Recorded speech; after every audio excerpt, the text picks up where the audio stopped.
ஆனாலுமே உனக்கு இது இழுத்து கட்டினாலுமே அந்த श्रीशैलेश दयापात्रं दीभक्त्यादिगुणार्णवं यतीन्द्रप्रवणं वन्दे रम्यजामातरं मुनिं लक्ष्मीनाथसमारम्भां नाथयामुनमध्यमाम् अस्मदाचार्यपर्यन्तां वन्दे गुरुपरम्परां यो नित्यमच्युतपदाम्बुजयुग्मरुग्मव्यामोहतस्तदितराणि तृणाय मेने अस्मद्गुरोर्भगवतोऽस्य दयैकसिन्धोः रामानुजस्य चरणौ शरणं प्रपद्ये।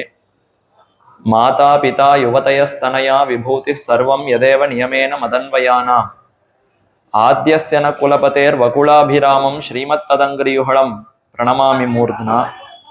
भूतं शरश्च महदाह्वय भट्टनाद श्रीभक्तिसार कुलशेखर योगिवाहान् भक्ताङ्घ्रिरेणु परकाल यतीन्द्रमिश्रान् श्रीमत्पराङ्कुशमुनिं प्रणतोऽस्मि नित्यम्।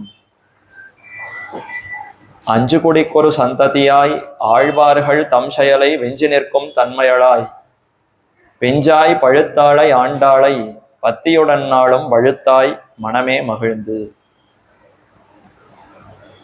திருவாடிப்புற நன்னாளிலே கோதை நாச்சியார் பெரியாழ்வாருக்கு குமாரத்தியாக அவதரித்தார். அந்த கோதை நாச்சியார் சங்கத்தமிழ் மாலை என்று கொண்டாடப்படக்கூடியதான திருப்பாவை திவ்ய பிரபந்தத்தை அருளி செய்திருக்கிறார்.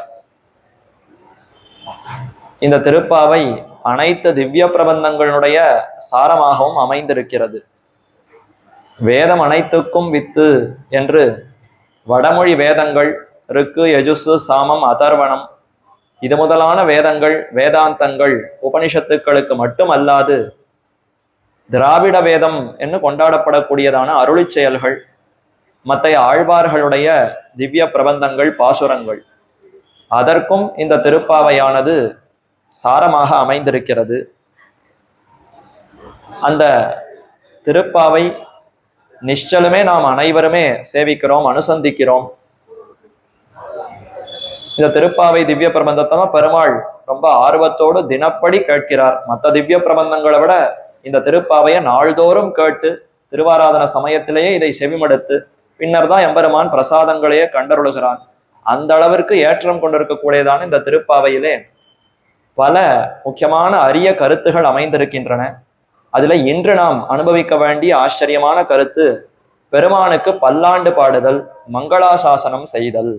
ஸ்ரீ வைஷ்ணவ சம்பிரதாயம்னு சொன்னால் அதுல ஆழ்வார்களோ ஆச்சாரியர்களோ ஆங்காங்கு திவ்ய தேசங்கள்ல சென்று எம்பெருமானை சேவித்தார்கள், வழிபட்டார்கள், வணங்கினார்கள், கைங்கரியம் செய்தார்கள். இந்த வார்த்தையெல்லாம் உபயோகிக்கவே மாட்டார்கள். ஆழ்வார்கள் மங்களாசாசனம் செய்தார்கள், பல்லாண்டு பாடினார்கள், ஆச்சாரியர்களும் மங்களாசாசனம் செய்தார்கள் என்று இப்படிதான் குரு பரம்பரா சரித்திரம் முதலான நூல்கள்ல காணப்படுகிறது. அப்போ மங்களாசாசனம் என்பது என்ன? சம்பிரதாயத்துல மங்களாசாசனம் ரொம்ப வசத்தியா சொல்றோமே, அந்த மங்களாசாசனம்ங்கிற சொல்லுக்கு யாது பொருள்? அதைத்தான் இந்த பாசுரத்துல இன்றைய நாள் பாசுரத்துல ஆச்சரியமா விவரிக்கிறார் ஆண்டாள் நாச்சியார். முதல்ல இன்றைய நாள் பாசுரம் திருப்பாவையினுடைய 24வது பாசுரம். அன்று உலகம் அளந்தாய் அடி போற்றி, சென்றங்கு தென்னிலங்கை செத்தாய் திரள் போத்தி, பொன்னச் சகடம் உதைத்தாய் புகழ் போத்தி, கண்ணு குணிலாய் எரிந்தாய் கழல் போத்தி, குன்னு குடையாய் எடுத்தாய் குணம் போத்தி, வெண்ணு பகை கெடுக்கும் நின் கையில் வேல் போத்தி, என்னென்னும் சேவகமே ஏத்தி பறைகொள்வான், இன்னையாம் வந்தோம் இறங்கேலோர் எம்பாவாய். என்ன ஆச்சரியமான பாசுரம்! இந்த பாசுரத்துல 6 தடவை போற்றி போற்றி போற்றின்னு தெரிவிக்கிறாளே. இப்படி போற்றின்னு பாடுதல் தான் மங்களாசாசனம் என்று பெயர். மங்களம் நன்மை ஏற்பட வேண்டும் என்று விரும்புதல். மங்களம்னா நன்மை. மங்களா ஆசாசனம், ஆசாசனம்னா விரும்புதல். நாம எம்பெருமானுக்கு நிறைய மங்களம் ஏற்பட வேண்டும்னு விரும்பினால் அதற்குத்தான் மங்களாசாசனம் என்று பெயர். இது சாதாரணமா நேரடியா பார்த்தால் இது பொருந்துமா? ஜீவாத்மாக்கள் எல்லாம் பரமாத்மாவாலே ரட்சிக்கப்படுபவர்கள். அவர்தான் நம்மையே காக்கிறார், ரட்சிக்கிறார். இந்த ஜெகத்தை படைத்து காத்து எல்லாம் செய்பவரே பரமாத்மா தான். அந்த பரமாத்மாவை பார்த்து ஜீவாத்மாவானவன் நீ சௌக்கியமா இருக்கணும், உனக்கு எல்லா நன்மைகளும் ஏற்பட வேண்டும் என்று சொல்லுவது எங்கேயானும் பொருந்துமா என்றால் இது முதல் படியில ஞானம் ஏற்பட்டதுன்னா இது பொருந்தாதுன்னு தான் தோணும்.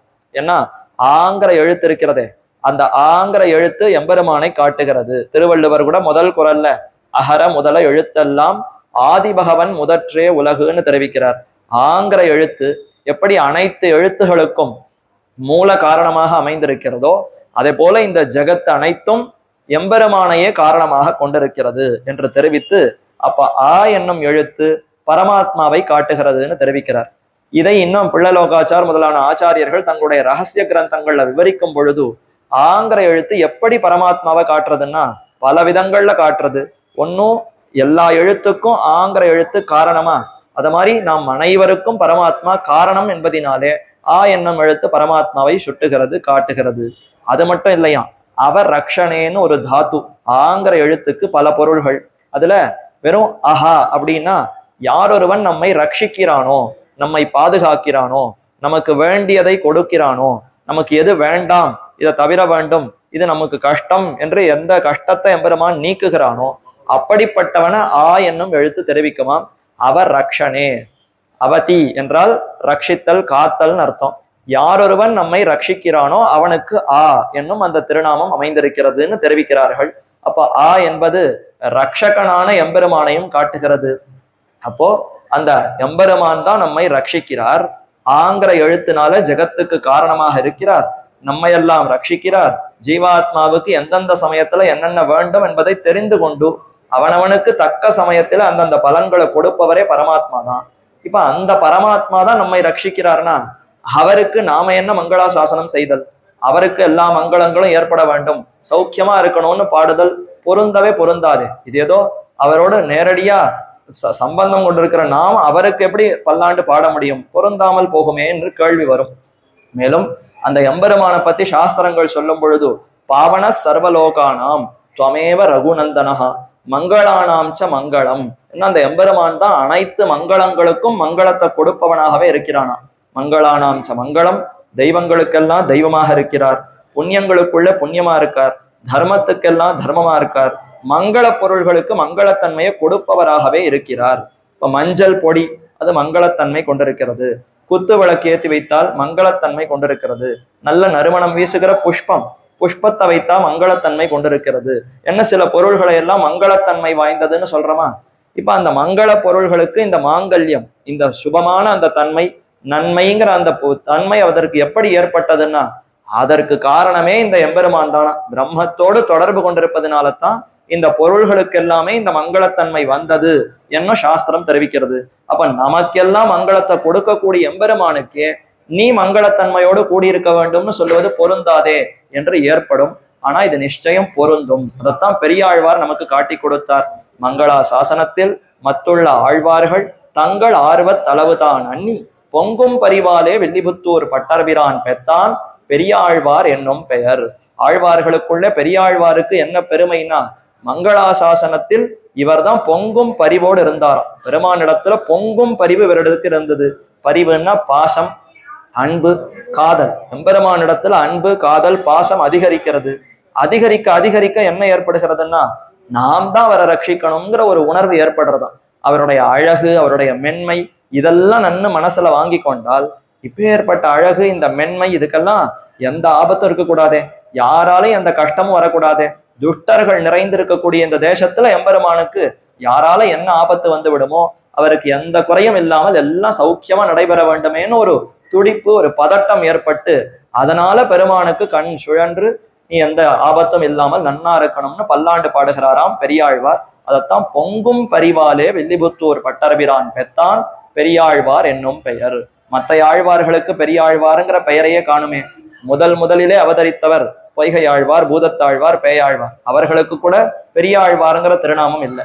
சரி, ராஜாவாக இருந்தாருன்னா குலசேகர ஆழ்வார், அவருக்கு பெரியாழ்வாருங்கிற திருநாமம் இல்லை.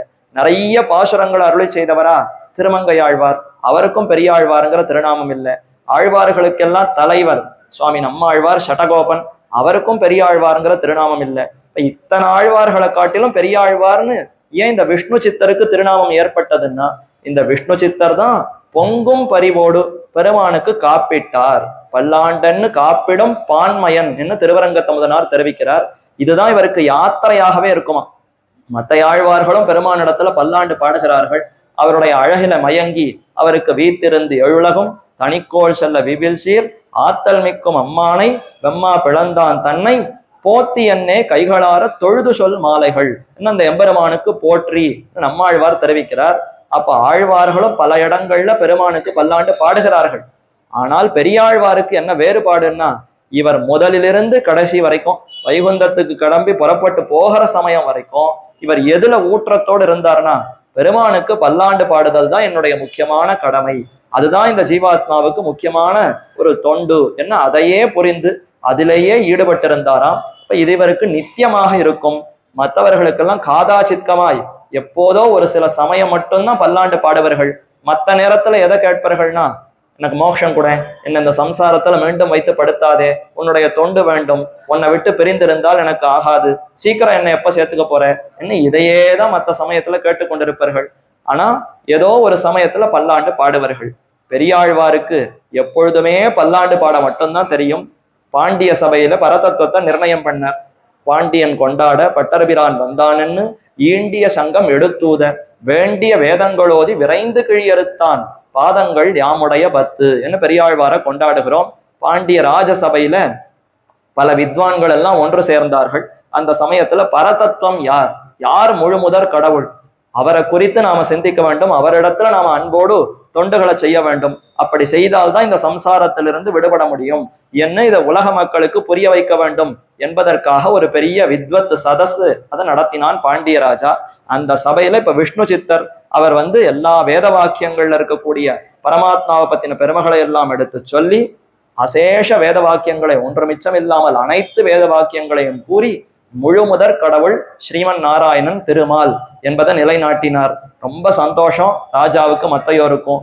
மேல ஒரு பொற்கிழி கட்டி இருந்துதான், ஒரு பெரிய பண முடிப்பு, பொற்காசுகள், தங்க காசுகள், வைர காசுகள் எல்லாம் அதுல வச்சு பெரிய ஒரு முடிப்பு போல அப்படி கட்டி மேல கட்டி தொங்க விட்டப்பட்டிருந்தது. இவர் இப்படி பரதத்துவத்தை நிர்ணயம் பண்ண உடனே அது தன்னடையே கீழே இறங்கி இவர் கைக்கு பிடிக்குமா போலே தானே இறங்கித்தான். அந்த அளவுக்கு இவர் உண்மையா வேதத்துல கூறப்பட்டிருக்கிற அந்த அர்த்தத்தை ரொம்ப தெளிவாக உள்ளது உள்ளபடியாக இவர் நிரூபித்தார் என்பதனாலே அந்த பொற்கிழி தானே கீழே இறங்கி இவருடைய கைக்கு அது கிட்டியது.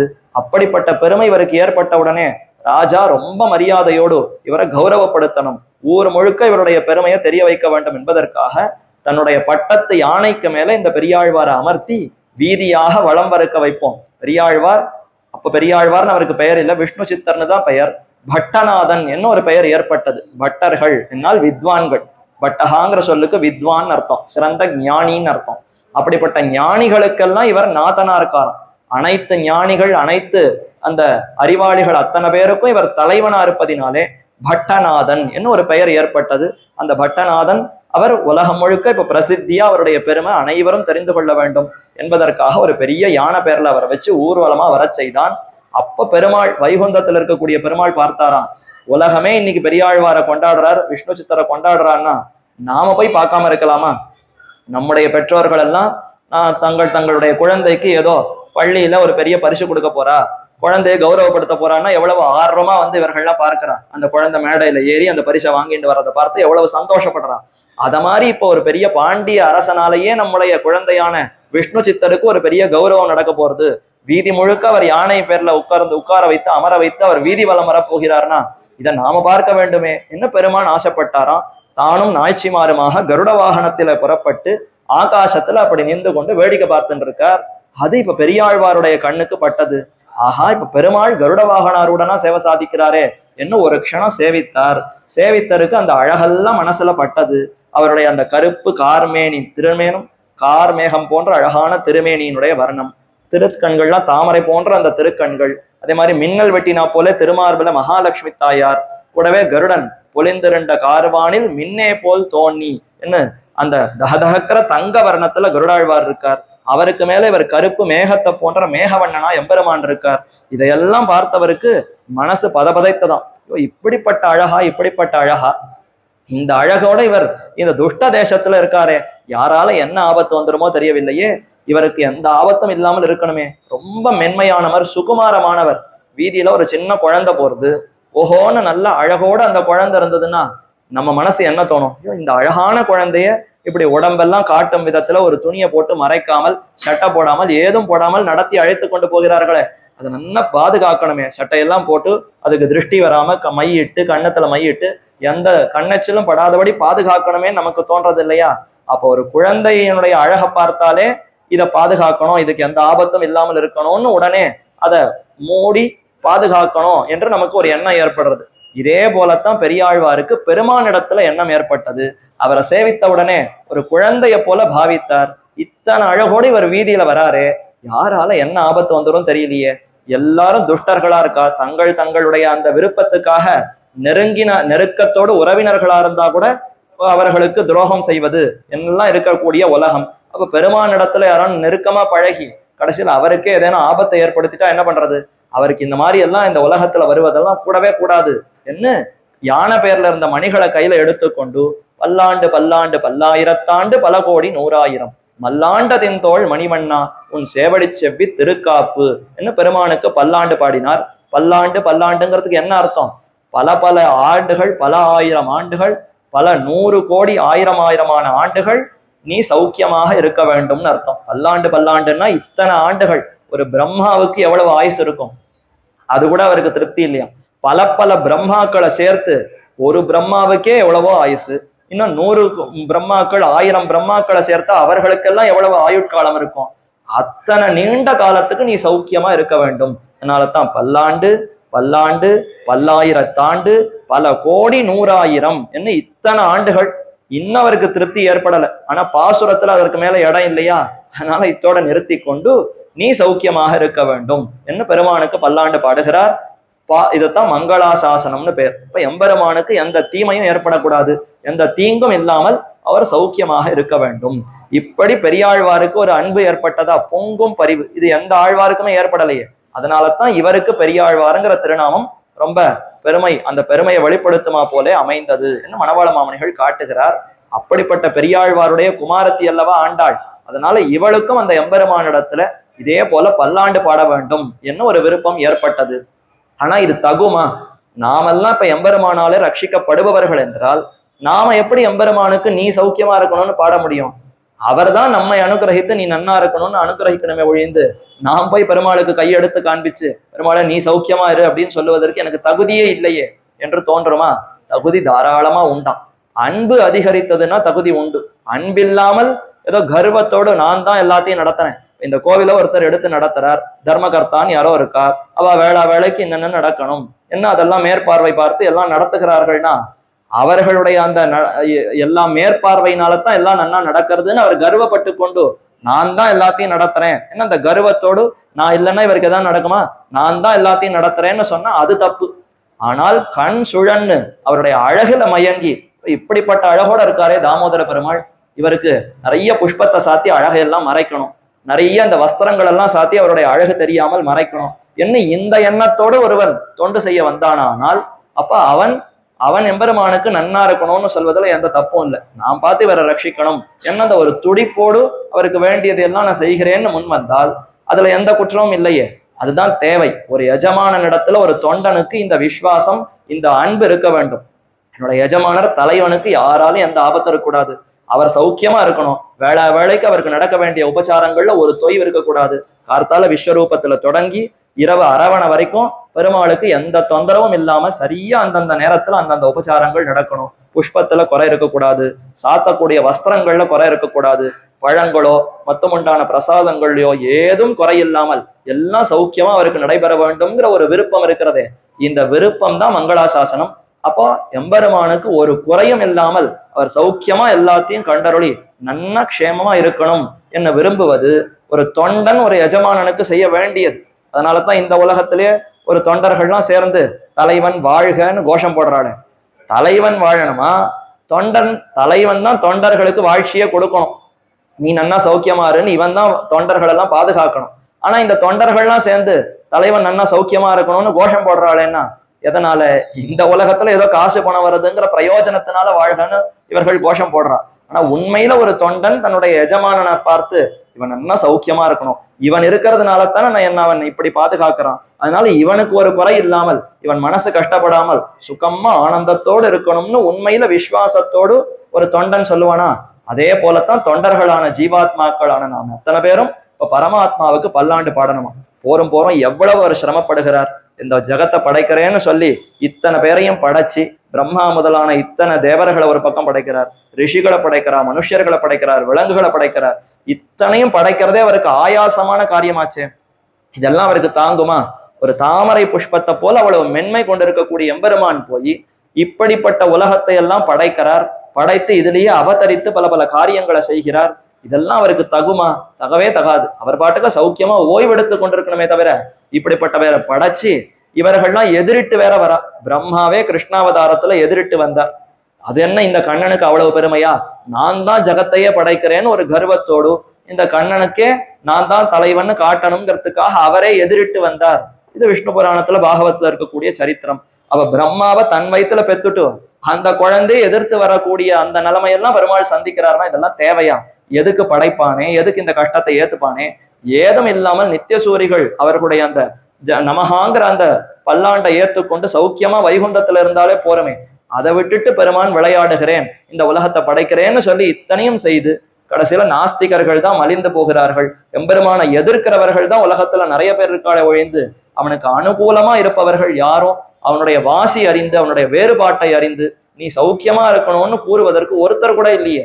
அப்படிப்பட்ட இந்த உலகத்துக்கு எதுக்கு வரணும்? நாம போவோமா? நீ நன்னா இருக்கணும்னு சொல்றவாளாத்துக்கு மட்டும்தான் நாம போய் கை நினைப்போமே ஒழிந்து யாரோ தெரியாதவர்கள்கிட்ட நம்ம குறித்து எதிர்ப்பவர்கள் இவன் நன்னா இருக்க வேண்டாம்னு யாரெல்லாம் மனசுல கருமி கொண்டிருக்கிறார்களோ அவர்களிடத்துல நம்ம போகவே மாட்டோம். முகம் கொடுத்து பேசுவதற்கு கூட நம்ம தயாரா இருக்க மாட்டோம். ஆனா பெருமாள் எதையுமே சிந்திக்காமல் இந்த உலகத்துல தன் இஷ்டப்படி வந்து விஹரிக்கிறார், சஞ்சாரிக்கிறார், எல்லா விளையாட்டுகளையும் புரிகிறார்னா இதெல்லாம் அவருக்கு ஆகவே ஆகாதே. இந்த துஷ்டமான தேசத்துக்கு அவர் பொருத்தமே இல்லை, இந்த இடத்துக்கு அவர் பொருத்தமே இல்லை. நீ மறைந்துடுன்னு தான் அவர் பல்லாண்டு பாடினார். பல்லாண்டு பாடி என்ன சொன்னார்னா, போரும் உன்னுடைய சேவை இங்க காட்டாத, மறைச்சுக்கோன்னு. ஆஹா, அப்படி பரிவோடு பெருமான் இடத்துல பல்லாண்டு பாடுவது தகும். ஒரு தொண்டனுக்கு தன்னுடைய எஜமானன் சௌக்கியமா இருக்கணும்னு விரும்புவது தகும் தானே. ரொம்ப அதுதான் தேவையே. அதனாலதான் நாம எல்லோரும் பெருமானுக்கு பல்லாண்டு பாடணும். இன்னும் கேட்டா இதுதான் முக்கியமான தன்மையம். ஒரு ஜீவாத்மாவுக்கு சேஷத்துவம், அடிமைத்தன்மை எப்போ நிறைவு பெறுகிறதுன்னா இப்படி எம்பெருமான குறித்து பல்லாண்டு பாடினால்தான் அவனுக்கு அந்த சேஷத்துவம்ங்கிறது நிறைவு பெறுகிறது. வெறும பகவானை அனுபவித்தேன், நிறைய தொண்டுகளை செய்தேன், ஆனந்தத்தை அடைந்தேன், இதெல்லாம் முக்கியமா பிரயோஜனமே இல்லை. ஜீவாத்மாவுக்கு எது முக்கியமான பயன்னா பெருமானுக்கு பல்லாண்டுன்னு பாடி அவரை சந்தோஷத்தை நாம அதிகரிக்கணும். இப்படி பாடினாதான் அவருக்கு சந்தோஷமே அதிகரிக்குமா. ஏன்னா அவர் உலகத்துல எல்லாரும் எப்படி பாக்குறார்? எனக்கு அதை கொடு, எனக்கு அதை கொடு, எனக்கு இதை கொடுன்னு பிரார்த்திப்பவர்கள் தான் நிறைய பேர் வர. உண்டியல்ல ஏதோ 10 ரூபாய் போட்டா அது நடக்கணும், இது நடக்கணும், பொண்ணு கல்யாணம் நடக்கணும், பையனுக்கு கல்யாணம் நடக்கணும், வீடு வாங்கணும், நிறைய வண்டி வாங்கணும், நிறைய நிலபோலங்கள்லாம் வாங்கணும், இது சாகுபடி ஆகணும், அது ஆகணும், இது ஆகணும், இந்த பிரச்சனை ஓயணும், நோய் நொடி போகணும்னு தங்களுடைய கஷ்டங்கள் போகணும்னு தான் எல்லாரும் வந்து பிரார்த்திக்கக்கூடிய இடமா இங்க இருக்கு. இந்த இடத்துல போய் உனக்கு ஒரு கஷ்டம் இல்லாம நீ சௌக்கியமா இருக்கணும்னு இவன் பாட வந்திருக்கானேன்னு பெருமாளுக்கே ஆச்சரியம் ஆயிடுமா. பரவாயில்லையே, நம்மளுக்கு இடத்துல கூட இப்படி விருப்பத்தோடு ஒருத்தன் வருகிறான்னா இவன் உண்மையிலேயே சிறந்த அடியவன் என்று பெருமானுக்கு அப்பதான் ஆனந்தமே அதிகரிக்கிறது. அப்ப போய் அவரை தொந்தரவு பண்ணி அதை கூட இதை கூடன்னு எனக்கு வேணுங்கிறதையே போய் கேட்டு பெற்றால் அவருக்கு ஆனந்தமே இருக்காது. ஏன்னா இத்தனை பிறவியா அதே தானே திரும்பி செய்து கொண்டிருக்கிறோம். அப்ப இதை விட அவருக்கு மட்டற்ற மகிழ்ச்சி எப்பொழுது ஏற்படும்னா, நீ நன்னா சௌக்கியமா இருக்கணும்பா, உனக்கு எந்த ஆபத்தும் இருக்கக்கூடாது. இன்னைக்கு புறப்பாடா, சரியா 5 மணிக்கு புறப்பட்டு நல்ல வீதியார எழுந்தருளி பல அடியவர்களையும் குளிர கட்டாட்சித்து அவர்களுடைய மங்களாசாசனத்தையும் பெற்று தீயவர்கள் யாரிடத்திலையும் கண்ணுல படாமல் சௌக்கியமா மறைந்து உள்ளே எழுந்தருளி விட வேண்டும் என்ன. இந்த மாதிரி அவருடைய உபச்சாரத்துல ஒரு குறை இருக்கக்கூடாது என்றெல்லாம் விரும்ப வேண்டுமா. இதைத்தான் மங்களாசாசனம்னு ஸ்ரீ வைஷ்ணவ சம்பிரதாயத்திலே கொண்டாடுகிறார்கள். அதை பெரியாழ்வார் தான் ரொம்ப முக்கியமாக காட்டி கொடுத்தார். அதையே தம்முடைய புத்திரியான ஆண்டாளும் ரொம்ப ஆச்சரியமா அனுசரித்து தாமும் திருப்பாவையில பெருமானுக்கு பல்லாண்டு பாடுகிறார். நேற்றைய பாசுரத்துக்கும் இன்றைய பாசுரத்துக்கும் என்ன தொடர்பு?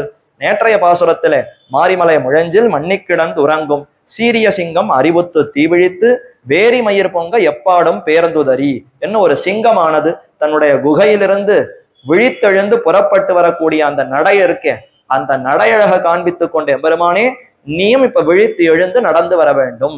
சிம்ஹோ கிரிகுஹாஷயா பர்வதாதிவ நிஷ்கிரமிய சிம்ஹோ கிரிகுஹாஷயான்னு ராமாயணத்துல வால்மீகி ராமனுடைய நடையழக கொண்டாடுகிறார். சீதா பிராட்டியினுடைய அணைப்பிலிருந்து எழுந்தவன் அந்த புறத்திலிருந்து புறப்பட்டு இப்ப தசரத சக்கரவர்த்தியை நோக்கி நடந்து வருகிறானா. அந்த வரக்கூடிய அழகு எப்படி இருந்ததுன்னா, ஒரு சிம்மமானது கிரி குகையிலிருந்து புறப்பட்டு அந்த மலை சாரலிருந்து வெளிவந்ததுன்னா எப்படி இருக்குமோ அதனுடைய தேஜஸ் ஒளி பிரகாசிக்க அதனுடைய அந்த சக்தி, அதனுடைய ஆற்றல், அதனுடைய அந்த திரள் எல்லாம் வெளிப்படுத்தி கொண்டு கம்பீரமா அது எப்படி நடந்து வருமோ அதை போல ராமன் சீதையோடு சேர்ந்து அந்த ஆனந்தத்தை அனுபவித்து இப்ப ரொம்ப அந்த கர்வம் பொங்க, அந்த தேஜஸ் ஒளி பொங்க பெருமான் வெளியிலே வருகிறான்னு கொண்டாடுகிறார். அது மட்டும் அல்லாது 4 விதமான நடையழக ராமன் காட்டினானாம்.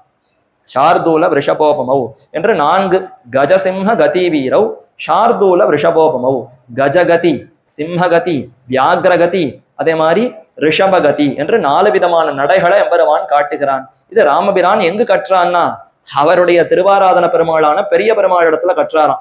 ஆராதய ஜெகநாதம் இக்ஷ்வாகு குல தெய்வத்தம் என்ன இந்த இன்னைக்கு நாம திருவரங்கத்துல சேவிக்கக்கூடிய பெருமாள் அன்றே ராமன் ஆராதித்த பெருமாள் தானே. அவர்தான் நடையழகளை பேர் போன்றவர். இன்னைக்கும் கோவில், திருமலை, பெருமாள் கோவில் இன்னும் 3 திவ்ய தேசங்களை சேர்த்து சொல்றோம். ஒவ்வொரு இடத்துல ஒவ்வொரு அழகு என்று சொல்லும் பொழுது கோவில் அந்த திருவரங்கத்துல என்ன அழகு? நடை அழகு. எம்பெருமானுடைய அந்த நடைய சேவிக்கணும்னே பலரும் காத்து கொண்டிருந்து சேவிப்பார்களாம். புறப்பாடு சமயத்துல பெருமான் எழுந்துருகிற அந்த அழகை சேவிக்கலன்னா பிராணன் இருந்தே பிரயோஜனம் இல்லை, திருவரங்கத்துல இருந்தே இனி உயிர் வாழ்வதிலே ஒரு பயன் இல்லை என்று தங்களையே நொந்து கொள்ளுவார்களாம். அப்படி ஆச்சாரியர்கள்லாம் ரொம்ப விரும்பி அந்த எம்பெருமானுடைய புறப்பாட்டை சேவித்தார்கள். அப்ப நடை அழகு இது திருவரங்கத்துல பிரதானம். சரி, திருமலையில என்னன்னா வடை அழகு. கொஞ்ச காலத்துக்கு ஒரே லட்டு அது இதுன்னு ஒரே ரொம்ப பிரச்சனையா ஆயிடுச்சு. ஆனா ஆச்சாரியர்கள் சொல்லுவது அங்க லட்டெல்லாம் பின்னாடி வந்ததுதான். அந்த திருமலையில எது அழகுன்னா வடை அழகம். பொட்டு வடை என்ன தெரிவிப்பார்கள்?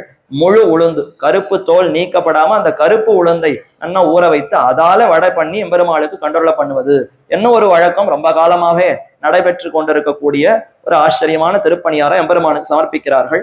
இது வடை அழகு திருமலையிலே. சரி, அடுத்து காஞ்சிபுரம் பெருமாள் கோவில்ல குடை அழகு.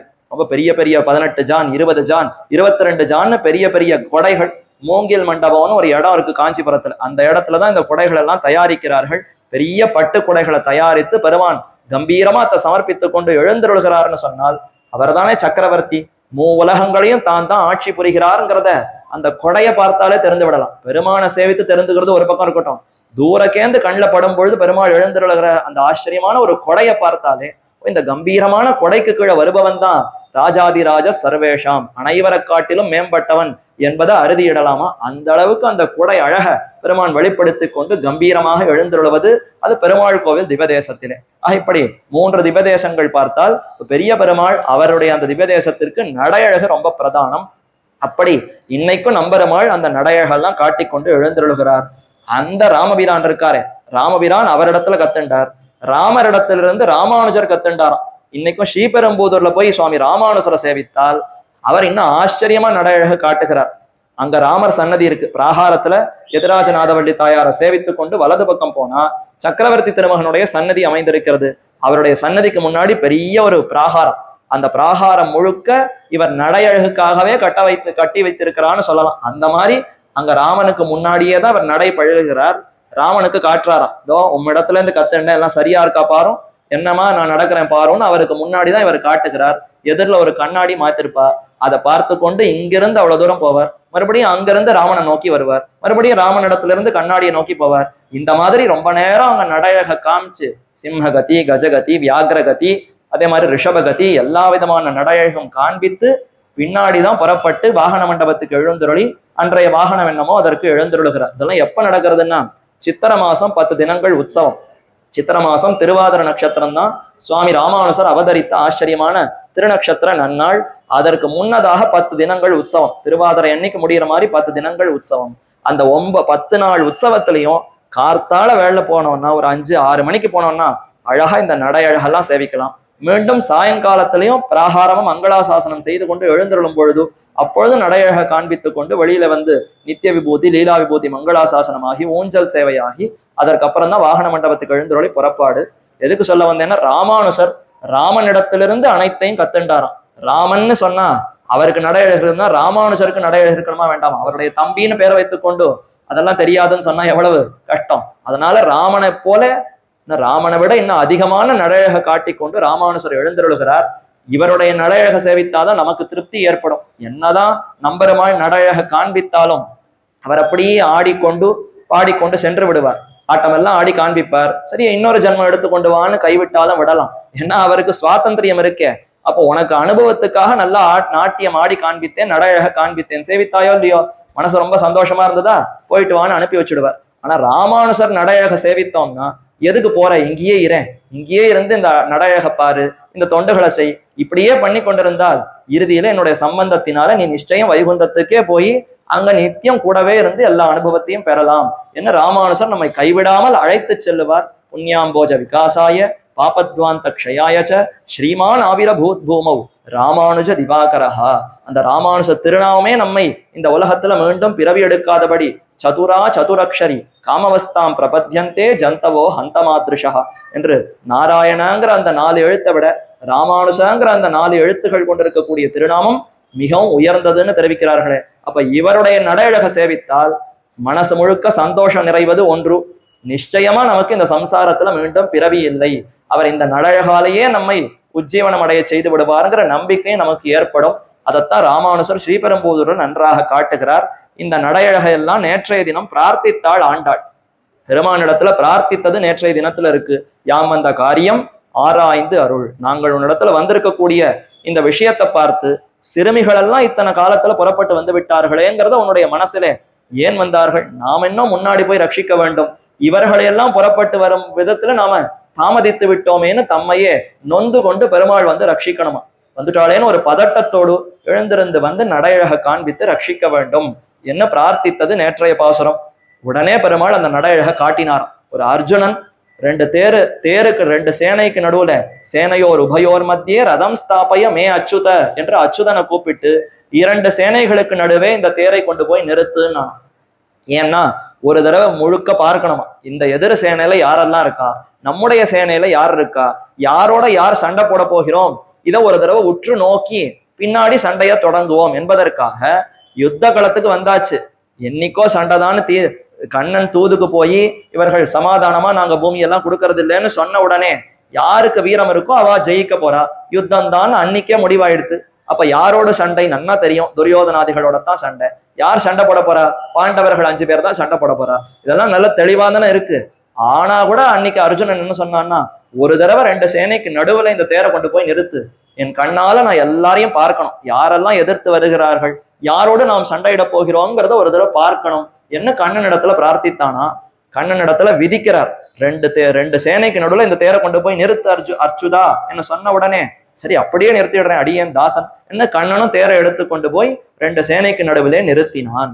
ஒரு அர்ஜுனன் சொன்னதையே கேட்டு உடனே அதை நடத்தினான்னா, இப்படி அன்போடு இருக்கக்கூடிய கோபிமார்கள் பிரார்த்தித்தால் கண்ணன் முடியாதுன்னு நான் சொல்லுவார். அப்ப இத்தனை பேரும் வந்து விடியற் காலையில என்னுடைய நடழக வேண்டும்னு பிரார்த்தித்தால் கண்டிப்பா கொடுக்குறேனே, உங்களுக்காகத்தான் காத்து கொண்டிருக்கிறேன்னு பெருமான் கண் விழித்து பார்த்து எழுந்து அப்படியே நடந்து வந்து கோப்புடைய சீரிய சிங்காசனத்துல அமருவதற்கு நடையழக காண்பித்து கொண்டு வந்து எழுந்தருளினானா.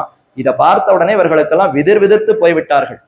ஐயோ தாழ்ந்த சாமானிய ஜனங்கள், நாங்க எதையோ பிரார்த்தித்தோங்கிறதுக்காக உன்னுடைய பெருமையை பாராமல் இப்படி நடந்து வந்து விட்டாயே, நாங்க என்ன பெரிய வசிஷ்டரா, விஸ்வாமித்திரரா, பிரம்மாவா, தேவர்களா, யாரும் இல்லை, ஏதோ சாமானிய இடைப்பெண்கள், நாங்கள் பிரார்த்தித்ததை கூட நீ அப்படியே கேட்டு இசைந்து நடந்திருக்கிறாய் என்னால் ஆசிரித்தர்களுடைய அந்த அன்பு நீ எப்படி சம்பாதித்து கொண்டிருக்கிறாய். ஆசிரித்த பாரதந்திரியம், அடியார்களுக்கு பரதந்திரப்பட்டவனா எம்பெருமான். நாமெல்லாம் எம்பெருமானுக்கு அடிமைன்னு நாம சொல்லிட்டு இருக்கோம். ஆனா நாம அப்படி அடிமைன்னு நம்ம உணர்ந்து கொண்டு விட்டோம்னா பெருமாள் உடனே தன்னை மாத்தின்றுவாராம். நான் உங்களுக்கெல்லாம் சுவாமியே இல்லை, நீங்கள் தான் எனக்கு சுவாமி, நான் உனக்கு அடிமை என்ன பெருமாள் நமக்கு அடிமைன்னு மாறி விடுவார். இதுவரைக்கும் பெருமாள் நமக்கு தலைவனா இருந்து நம்மை நியமித்துக் கொண்டிருப்பார். ஆனா நீ தான் சுவாமி, உனக்கு நான் அடிமை, உன்னை தவிர நான் வேற எங்கேயும் போக மாட்டேன், நீ தான் எனக்கு எஜமானன்னு அதை உணர்ந்து கொண்டு அவரிடத்துல வந்து விட்டோம்னா இனிமே நீதான்ப்பா சுவாமி, நான் உனக்கு அடிமை, நீ என்ன வேணும்னு பிரார்த்திக்கையோ அதை செய்கிறேன் என்று நமக்கு வசப்பட்டவனாக அந்த எம்பெருமான் மாறிவிடுகிறான். அதே போலத்தான் இந்த கோபிமார்கள் பிரார்த்திக்க எம்பெருமான் வசப்பட்டு அப்படி மாறி நடழக காட்டினானாம்.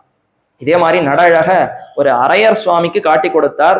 திருவரங்கத்துல இன்னைக்கும் அந்த சரித்திரம் தெரிவிக்கப்படுகிறது.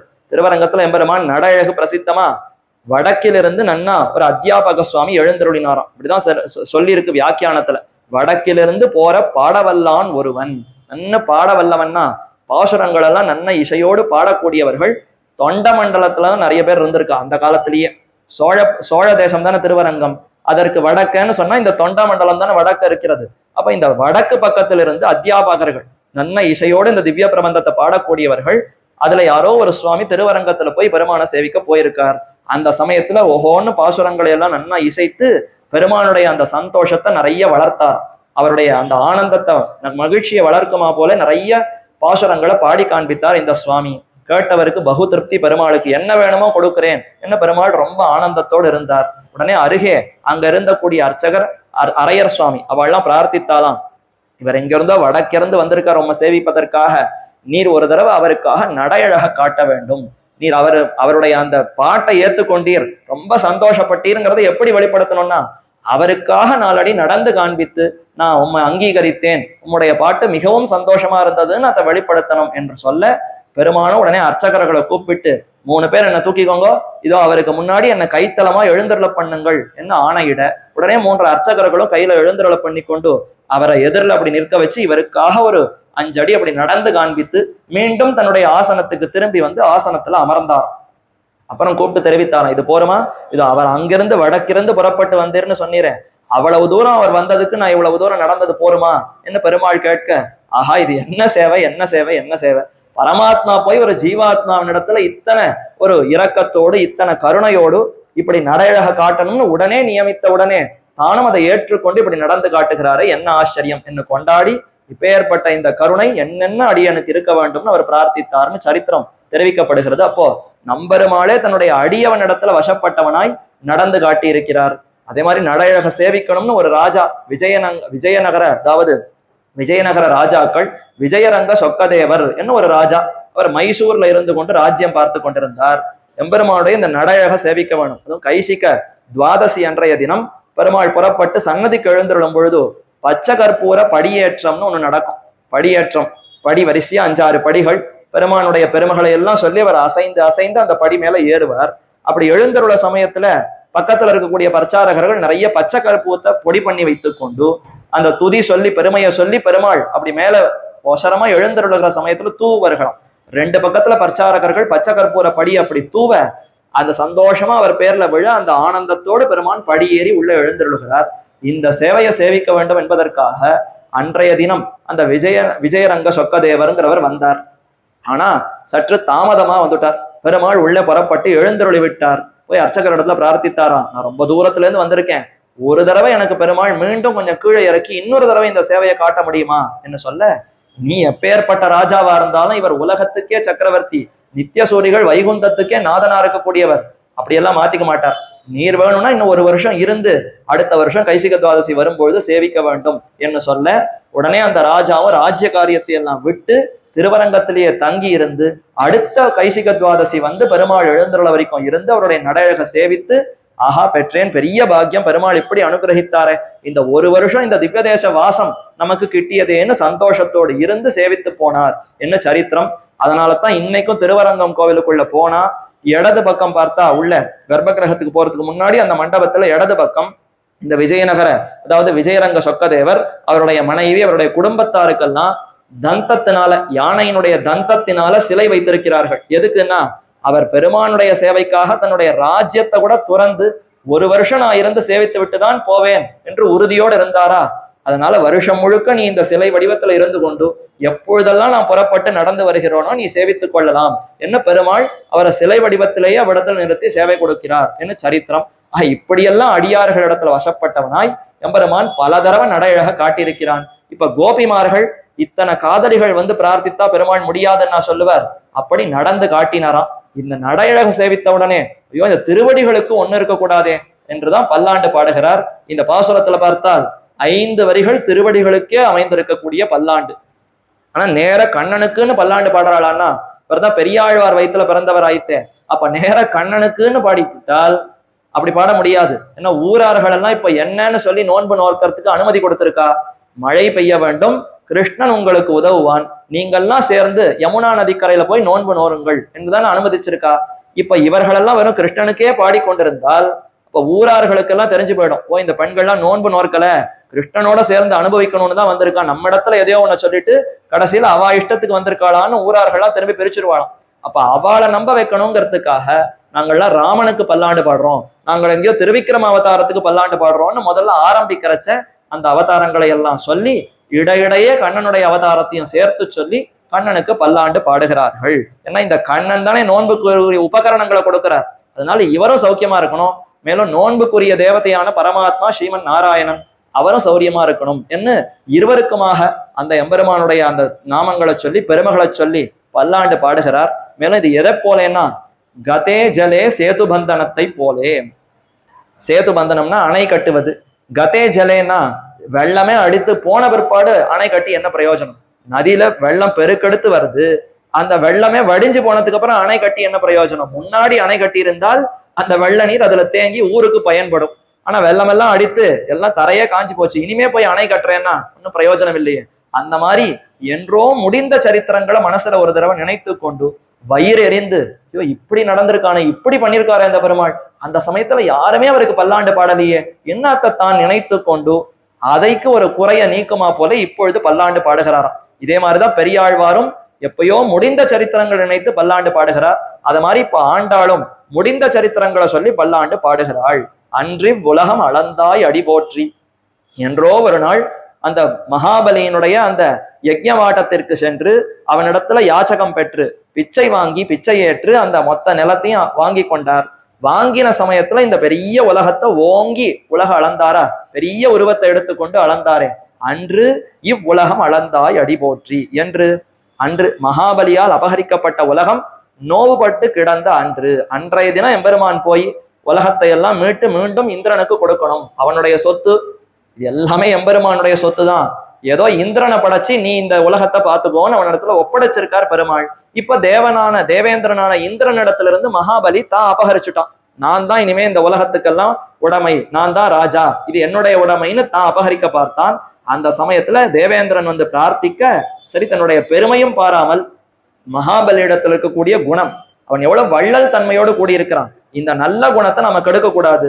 அதனால நாம அவனிடத்துல போய் யாச்சகம் கேட்குமா போல பிச்சை ஏற்குமா போலே அந்த வேஷத்திலேயே சென்றான். குள்ள வாமனனாக தன்னை அமைத்து கொண்டு அவனிடத்துல போய் பிச்சை வாங்கி ஜகத்து அந்த உலகத்தை எல்லாம் மீட்டான். தனக்கு 3 உலகங்களைத்தான் அவன் பறித்து கொண்டு போனான். பூஹு புவஹா சுவஹா என்ன சுவர் லோகம் தான் இந்திரனுடைய லோகம். அதுக்கு கீழே இருக்கக்கூடிய இந்த 3 உலகங்களைத்தான் மகாபலி இது என்னுடையதுன்னு அபிமானித்தானா. அதுவே இது உன்னுடையதல்ல, இது தேவேந்திரனுடையதுதான் அவன் மீட்பதற்குத்தான் இப்போ எம்பெருமான் போயிருக்கார். ஆனா என்ன பண்ணார்னா மொத்த உலகத்தையும் அளந்துட்டார். மீதி இருக்கக்கூடிய 4 உலகங்கள் 14 உலகங்களையும் சேர்த்து அளந்தார். சுவாமி 3 தானே மகாபலி பறிச்சுட்டான், 3 அளந்தா போறாதான்னா இந்த 3 இன்னைக்கு இவன் பறிச்சுன்னு போனா, நாளைக்கு இன்னொருத்தர் வந்து மீதி இருக்க 4 உலகத்துல இது 2 என்னுடையதுன்னு சொல்லலாம், இன்னொருத்தர் வந்து அந்த 2 என்னுடையதுன்னு சொல்லலாம். இப்படி ஒவ்வொருத்தர் எப்பப்பயோ வந்து சொல்லுவதற்கு மறுபடியும் வந்து அளந்துட்டு இருக்க முடியும்? ஒரு தடவை அளக்கிறோம்னா மொத்தமா அளந்து இது எல்லாம் என்னுடையதான்னு நிலைநாட்டிடணுமா. அதனால இந்த சொத்து முழுக்க என்னுடையதான்னு ஒரே அடியில காண்பிக்க வேண்டும். அதனால ஓங்கி உலகு அத்தனை உலகங்களையும் தன்னுடைய திருவடியால அளந்தான். அப்போ ஒரு திருவடியால இந்த பூ உலகம், இதற்கு கீழே இருக்கக்கூடிய அத்தனை உலகங்களையும் அளந்தான். இன்னொரு திருவடியினால மேலுலகங்கள் பிரம்மலோகம் வரைக்கும் அத்தனை உலகங்களையும் அளந்தான். எல்லாம் என்னுடைய அடிக்கு கீழே தான் அமைந்திருக்கிறதுங்கிறத பெருமான் காட்டி கொடுத்தான். அன்று இவ்வுலகம் அளந்தாய் அடி போற்றி. எல்லார் தலையிலையும் பெருமான் திருவடிகளை வச்சாரே. என்ன சௌசீல்யம், என்ன சௌசீல்யம், என்ன கருணை. இந்த திருவடிகள் எல்லாம் ரிஷிகள் எல்லாம் பிரார்த்திக்கிறார், என்னுடைய தலைக்கு இந்த திருவடிகளை சூட்ட வேண்டும். அடிச்சியோம் தலைமிசை நீ அணியாய் என்ன படிக்களவாக நிமிர்த்தனின் பாத பங்கயமே தலைக்கணியாய் என்று ஆழ்வார்கள் எல்லாம் இந்த திருவடிகள் தான் எங்களுடைய தலைக்கு ஆபரணம்னு கொண்டாடி இதை என்னைக்கு என்னுடைய தலையில சூட்டுவாய், என்னைக்கு என்னுடைய தலையில இதை வைப்பாய்னு பிரார்த்திக்கிறார்கள். அப்படிப்பட்ட அந்த திருவடிய நாம யாரும் பிரார்த்திக்காத சமயத்திலேயே நம்முடைய தலையில எம்பெருமான் வைத்தான். உலகத்தை அளந்தான்னா நாம எல்லாரும் இந்த உலகத்துல தானே இருந்தோம், இப்போ ஒரு பிறவி எடுத்திருக்கோம். எம்பெருமான் உலகத்தை அளந்த சமயத்துல ஏதோ ஒரு பிறவி எடுத்திருப்போம். அப்போ நாம அந்த சமயத்துல எம்பெருமான் இடத்துல பிரார்த்திக்கவே இல்லை. பிரார்த்திக்காத சமயத்திலேயே உலகத்துல இருக்கிற அத்தனை பேரையும் எம்பெருமான் திருவடியால தடவினானாம். எதை போலேனா ஒரு தாய் தன்னுடைய படுத்து உறங்கி கொண்டிருக்கிற குழந்தைய அணைக்குமா போலே. தாயாருடைய கை குழந்தை ராத்திரி வேளையில நன்னா தூங்கி கொண்டிருக்கும். தாயாருக்கு திடீர்னு முழிப்பு வரும், ஐயோ குழந்தை என்ன பண்றதுன்னு பார்க்கணும். அப்படி பார்த்தா அது ஏதும் தெரியாம நன்னா தூங்கி கொண்டிருக்கும். உடனே தாய்க்கு அந்த குழந்தை இடத்துல இருக்கிற அன்பை வெளிப்படுத்துவதற்கு அதை கட்டி அணைத்து கொண்டு முத்தமிட்டு உச்சி முகந்து பார்த்து கையால தடவி எல்லாம் பண்ணிட்டு க்ஷேமா இருக்கணும், எதுவும் இல்லாம கண்படாம நன்னா இருக்கணும் ஒரு வார்த்தை சொல்லிட்டு அப்புறம் தான் தூங்க போயிடுவேன். இப்ப இது பண்ணது அந்த குழந்தைக்கு எதானு தெரியுமா? அந்த குழந்தைக்கு ஒண்ணுமே தெரியாது, அது தூங்கி கொண்டிருக்கிறது. ஆனா தாய் தன் பேராக தன்னுடைய ஆனந்தத்துக்கு தன்னுடைய பிரயோஜனத்துக்காக தானே அதை அணைத்து முத்தமிட்டு எல்லாம் அதை அனுபவிக்கிறாள்னா இதே போலத்தான் எம்பெருமானும் நாம பிரார்த்திக்கவே இல்லை. என் தலையில உன்னுடைய திருவடியை வைன்னு நாம் பிரார்த்திக்கவே இல்லை. ஆனா எம்பெருமானா பார்த்து இவ எல்லாருமே என்னுடைய குழந்தைகள் தானே, அதனால தன்னுடைய காலால அனைவரையும் தடவுவோம், அனைவரையும் வருடி விடுவோம் என்பதற்காகத்தான் இன்னார் இணையாங்கிற பாகுபாடு பாராமல், நாஸ்திக ஆஸ்திக விபாகமர, ஆண் பெண்ணுங்கிற வாசி இல்லாமல், பண்டித பாமர விபாகமர, அதே மாதிரி மனுஷ்ய ஸ்தாவர விலங்குகள் எந்த வித்தியாசமும் இல்லாமல் அனைவர் தலையிலையும் எம்பெருமான் திருவடிகளை வைத்து அனைவரையும் ஏற்றுக்கொண்டான். வன்மா வையமளந்த எம் பாமனா. இந்த உலகம் எப்படிப்பட்டதுன்னா, நல்லோர்கள் அதே மாதிரி தீயவர்கள் அனைவரும் கலந்திருக்கக்கூடிய இடம். அதே மாதிரி காடு மேடுன்னு எல்லாம் ஒரே கல்லு முள்ளா இருக்கக்கூடிய இடம். இப்படிப்பட்ட இடத்துல தாமரை போன்ற திருவடியால வருடினான்னா அந்த தாமரைக்கு ஏதேனும் புண்ணாகி இருக்குமே. தாமரை போன்ற மென்மையான திருவடிகளை வச்சு ஒரே கரடு மரடா இருக்கக்கூடிய இந்த இடத்துல வச்சு அழுத்தினான்னா காலுக்குத்தானே ஆபத்து வந்திருக்கும். திருவடிக்கு என்ன ஆச்சோ தெரியலையே. வன்மா வையம், இந்த வையம்ங்கிறது ரொம்ப வன்மையானது, ரொம்ப கடினமானதான். இப்படி கடினமான இந்த உலகத்தை எம்பெருமான் அளந்திருக்கிறானே, அவனுக்குத்தான் எவ்வளவு கருணை, எவ்வளவு கருணை. ஆக அப்படி எம்பெருமான் இந்த உலகத்தை எல்லாம் நன்றாக அளந்தான். அப்படி அளந்த சமயத்துல நாம கூட பிறவி எடுத்திருப்போம். எடுத்த சமயத்துல நாம எப்படி நடந்துட்டோம்னா, ஏதோ தலையில எடியோ பெருச்சாலியோ ஏதோ படுறது போலன்னு தட்டி விட்டோமா. அப்படி தட்டி விட்டதுனாலதான் இன்னும் பிறவி எடுத்துக்கொண்டு இன்னும் இங்க சிரமப்பட்டு இருக்கோம். அப்ப அப்படி இருந்த நம்மையும் பாராமல் எம்பெருமான் திருவடிகளை வச்சு அளந்தானா. இதை பார்த்துட்டு தான் இப்ப ஆண்டாளுக்கு ஒரே வயிறு எரிச்சல். ஆஹா, இப்படி தீயவர்கள் மலிந்திருக்கக்கூடிய இடத்துல உன்னுடைய திருவடியை வச்சு நன்னா அளந்திருக்கிறாயே, இவர்களால உனக்கு என்ன ஆபத்து வரும் தெரியலையே, உன்னுடைய பிஞ்சு திருவடிக்கு என்ன மாதிரி கஷ்டம் ஏற்பட்டிருக்கும் தெரியுமே, தெரியவில்லையேன்னு போற்றி போற்றிங்கிறா. அன்று இவ்வுலகம் அளந்தாய் அடி போற்றி. அப்படி அளந்த அந்த திருவடிகள் போற்றி. சௌக்கியமா இருக்கணும், அதுக்கு எந்த ஆபத்தும் இருக்கக்கூடாது, கண்ணி சிவந்து போகக்கூடாது. ரொம்ப மென்மையான அந்த திருவடிகளுக்கு எந்த ஆபத்தும் இல்லாமல் இருக்க வேண்டும். ஏன் அப்ப யாரும் பல்லாண்டு பாடலையா? இந்த மாதிரி வயிறு இருந்து அந்த எம்பெருமானுடைய திருவடி சௌக்கியமா இருக்கணும்னு யாரும் பாடலையான்னா யாருமே பாடல சுவாமி. மகாபலி அவன் என்னன்னா ஆஹான்னு அப்படி அண்ணாந்து பார்த்துட்டு இருந்தான். இப்படி கூட உண்டா, நினைச்சே பார்க்க முடியாத ஒண்ணு நடந்ததுன்னு அவன் அதுல வேடிக்கை பார்த்துட்டு இருந்தானே ஒழிந்து பெருமானுடைய திருவடிக்கு பல்லாண்டு பாடணும் அவனுக்கு தோணல. சரி, சுக்கராச்சாரியார் அவர் தான் குரு. அவர் என்ன சொன்னார்னா, சுக்கரன் கண்ணை துரும்பால் கிளறிய என்கிறபடியே கண்ணை இழந்து கதறினான். அவன் தடுத்தான். சுக்கராச்சாரியார் கூடாது, தானம் கொடுக்காத, கொடுத்தா மொத்தத்தையும் இழந்து போய் விடுவாய். வந்திருக்கிறவர் யாரோ சிறு பிள்ளை இல்ல, அவர் தான் பரமாத்மா, ஜகத்துக்கே சுவாமியா இருக்கக்கூடிய விஷ்ணு வந்திருக்காருன்னு சொல்ல, அதெல்லாம் கிடையாது, நான் நிச்சயம் கொடுப்பேன் என்று கொடுக்க வந்தான். அப்போ ஒரு வண்டினுடைய வடிவத்தை எடுத்துக்கொண்டு அந்த கமண்டலு தீர்த்தம் வழியில வராதபடி இந்த சுக்கராச்சாரியார் தடுத்தாராம். உடனே கண்ணன் பார்த்தார், மகாபலி அதாவது வாமனர் பார்த்தார், என்னமோ தடுக்கிறதே, என்னன்னு பார்க்க இதோ இந்த வண்டு தான் தடுக்கிறதா என்ன கையில இருக்கக்கூடிய தர்பத்தினால அந்த வண்டை அதனுடைய கண்ணை அப்படி ஒரு கிள்ளு இந்த தர்பத் நுனியினால ஒரு தொடரார். அதனாலேயே அவன் கண்ணை இழந்தவனாய் சுக்கராச்சாரியர் கதறிக்கொண்டு ஓடி போனாராம். ஐயோ, நான் தடுக்கணும்னு பார்த்தேன், இப்படி ஆகிவிட்டதே என்ன அவர் துடித்து கொண்டு போய்விட்டார். அப்ப அவர் அப்படி கஷ்டப்பட்டு போனாரா. அடுத்து எண்ணிது மாயம் என் அப்பன் அறிந்திலன் என்று நமுச்சின்னு இவருடைய பிள்ளை, மகாபலியினுடைய பிள்ளை, நீ பண்றது ரொம்ப அக்கிரமம், கிருத்தியமான காரியம், சின்ன காலை காண்பித்து கொண்டு பெரிய காலால அழைக்கிறாயே, இது எங்கேயானும் பொருத்தமா இருக்குமா? நீ முதல்ல எந்த வேஷத்தோடு வந்தாயோ அந்த வேஷத்திலேயே உலகத்தை அளக்கணுமே தவிர, நிலத்தை அளக்கணுமே தவிர, திடீர்னு இப்படி பெரிய உருவத்தை எல்லாம் எடுத்துக்கொண்டு அளப்பது கிடையவே கிடையாது, இது நியாயமே இல்லை, ஏமாத்துகிறாய் என்ன சொல்ல, நீ யார் என்ன கேள்வி கேட்கறதுன்னு காலால எத்தி உதைக்கிறார். அவன் அந்தரத்துல போய் ஆகாசத்துல அப்படி அங்கேயே சுத்தி கொண்டிருக்கிறான். அப்ப அவனும் எங்கேயோ மேல போய் அப்படி சுத்தி கொண்டிருக்கிறான். தேவர்கள் எல்லாம் அப்ப நமக்கு ராஜ்யம் வந்துடுத்து, நல்ல காலம் பெருமாள் அளந்தார், எனக்கு ராஜ்யம் கிட்டியதுன்னு அந்த சந்தோஷத்துல அவர்கள் இருந்தார்கள். மகாபலியோ கீழே பாதாள உலகத்துக்கு போய் பெருமானுடைய திருவடியை நினைத்து கொண்டு அப்படியே இருந்தானே தவிர, யாருமே இந்த எம்பெருமானுடைய திருவடிகளை பார்த்து மென்மையான தாமரைகளை போய் இப்படி உலகத்தை எல்லாம் அளந்திருக்காரே, தாவி வையம் கொண்ட தடம் தாமரை கட்கேன்னு பாசுரம். உலகத்தை திருவடியால் அளந்தாரா தாமரையால் அளந்தாரான்னா திருவடியாலத்தான் அளந்தார். ஆனா அந்த திருவடி தாமரையை போல அவ்வளவு மென்மை கொண்டிருந்ததே, தாமரை போன்ற அந்த திருவடி அவ்வளவு கண்ணி சிவந்து அவ்வளவு மென்மையோடு இருக்கக்கூடிய திருவடிகளால இப்படி கரடுமுடா இருக்கக்கூடிய இடத்தை அளந்திருக்கிறாரேன்ற அந்த ஒரு குறை.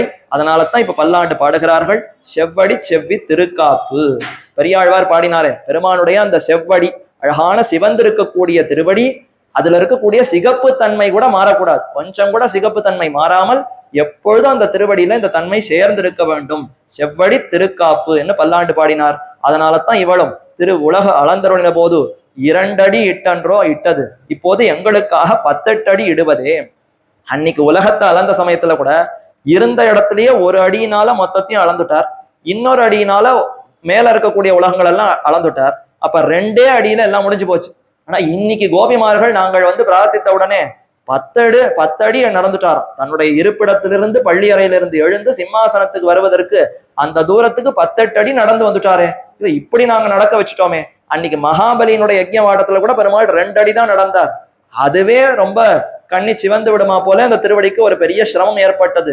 இப்ப அதை விட இப்படி நாங்கள் சொன்னோன்றதுக்காக 18 அடி நடக்க வைத்து விட்டோமே, நாங்கள் இன்னும் ரொம்ப கடின ஹிருதயத்தோடு நடந்து கொண்டிருக்கிறோமே, கூடவே கூடாது என்று பயந்து அடி போற்றி கைக்குழந்தைக்கு தாய் முலை போலே சேஷபூதருக்கு திருவடி விளங்குகையால் முதலில் அதற்கு மங்களாசாசனம் செய்கிறார். அப்ப திருவடிதான் நமக்கு ரொம்ப முக்கியமா. ஒரு கை குழந்தைக்கு எதுல ரொம்ப ஆர்வம் இருக்கும்? தாயினுடைய முலை. ஏன்னா அங்கதானே அதற்கு பால் வருகிறது. அப்ப எப்போ அதுக்கு ஆகாரம் அந்த முலையிலிருந்து வருதோ அதையே பார்த்துட்டு இருக்கோம். கை குழந்தை, சின்ன குழந்தை, சபல குழந்தை. அதே மாதிரி நாமெல்லாம் எம்பெருமானுக்கு தொண்டர்கள்னா அவருடைய திருவடியே எதிர்பார்த்துட்டு இருப்போமா. எப்ப இந்த திருவடியை நம்ம தலையில வைப்பார், இந்த திருவடியை நாம எப்ப கையால வருடுவோம், எப்ப அதை நம்முடைய நெத்திக்கு சூட்டி கொள்ளுவோம் என்று இடைவிடாமல் அதிலேயே ஈடுபட்டு கொண்டிருப்போம். அதனால அந்த திருவடிகளுக்கு முதற்கண் பல்லாண்டு பாடுவோம் என்று சொல்லி அடி போற்றி என்று பாடினார்கள். ஆக அந்த திருவுலக சரித்திரத்துல பரத்துவம் தெரிந்தது, பெருமானுடைய மேன்மை தெரிந்தது, உலகத்தை எல்லாம் தன்னுடைய சொத்தா கொண்டிருக்கார், இவர் தான் ஜகத்துக்கு சுவாமி என்று தெரிந்ததே தவிர யாரும் இவருடைய மென்மையை பார்த்து பல்லாண்டு பாடவே இல்லை. அதனால இப்ப அதற்கு எப்பயோ நடந்த அந்த சரித்திரத்தை தான் நினைத்து கொண்டு ஆண்டாள் பல்லாண்டு பாடுகிறாள்.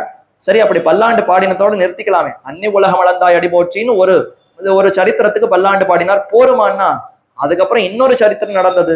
சென்றங்கு தென்னிலங்கை செத்தாய் திரள் போற்றி. உலகத்தை அளக்கிற சமயத்திலேயானோ பரவாயில்ல, ஒரே 2 அடியில முடிஞ்சு போச்சு சுவாமி.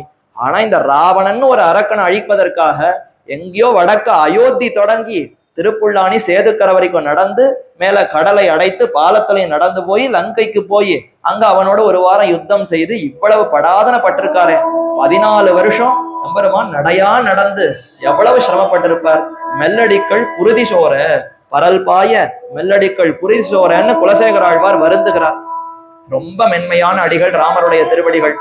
அவ்வளவு சுகுமாரமான அந்த மென்மையான திருவடிகளை கொண்டு காட்டுல இருக்கக்கூடிய இந்த கல்லு முள்ளு இந்த மாதிரியான பள்ளம் மேடு எதையும் பார்க்காமல் நடந்தே இவ்வளவு தூரம் போயிருக்கானே என்று மிகவும் வருந்துகிறார். அதைத்தான் இப்ப ஆண்டாள் மனசுல நினைத்து கொண்டு உலகத்தை அளக்கிற சமயத்திலேயான 2 அடியில முடிந்தது. ஆனா இங்க இத்தனை ஆண்டுகள் இவ்வளவு தூரம் எம்பெருமான் நடந்து எவ்வளவு சிரமப்பட்டிருக்கிறான். அங்கேயாவது நின்ற விடத்திலே நின்ற 2 அடியாலே உலக அளந்தான். இங்கு கொடிய காட்டிலே இவ்வளவு தூரம் நடந்தருள் இருக்கிறானே, எவ்வாறு நடந்தனை எம்மி ராமாவோ என்று குலசேகர ஆழ்வார் வருந்தி தெரிவிக்கிறார், வயிறறிந்து பாடுகிறார். சென்று அங்கு தென்னிலங்கை செத்தாய். நான் இருக்கிற இடத்துல ராவணன் எதிர்த்து வந்து சண்டை போட்டார் இல்ல சுவாமி, ராவணன் இருக்கிற இடத்துக்கு இவர் போய் புலி கிடந்த தூற்றிலே போய் புலியை அடக்குவாரை போலே. புலி எங்கேயோ பதுங்கி இருக்குன்னா அது வரட்டும்னு காத்துட்டு இருக்க மாட்டான். ஒரு வீரன் என்ன பண்ணுவான்னா அது எங்க பதுங்கி இருக்கோ அந்த இடத்துக்கே போய் அந்த புலியை அடக்குவதுதான் வீரனுக்கு அழகு. அது மாதிரி ராமன் சிறந்த வீரனா, அதனால அவர் என்ன பார்த்தாருன்னா ராவணன் எங்க இருக்கானோ அந்த இடத்துக்கே போய் அவனை அடக்கணும். அப்பதான் நம்முடைய வீரத்துக்கு ஒரு பெருமையை தவிர அவன் எதிர்த்து வர வரைக்கும் பொறுத்து கொண்டிருக்க கூடாதுன்னு இவர் புறப்பட்டு போனாராம். ஆக புலி கிடந்த குகையிலே சென்று அதை தட்டி எழுப்புவாரை போலே அவன் இருக்கும் இடத்திலே சென்று அவனுடன் சண்டை செய்தானன்றோ என்று கலங்குகிறார்கள். இப்ப இது ஒவ்வொன்றுமே கலக்கத்துக்கு ஹேத்து. கலக்கத்துக்கு காரணம் என்ன? முதல் வரியில அன்று இவ்வுலகம் அளந்தாய்னா இந்த உலகத்தை எம்பெருமான் அளந்தாரேங்கிறதுனால பெருமானுக்கு என்ன ஆபத்து வந்துருமோன்னு பயப்பட்டார்கள்.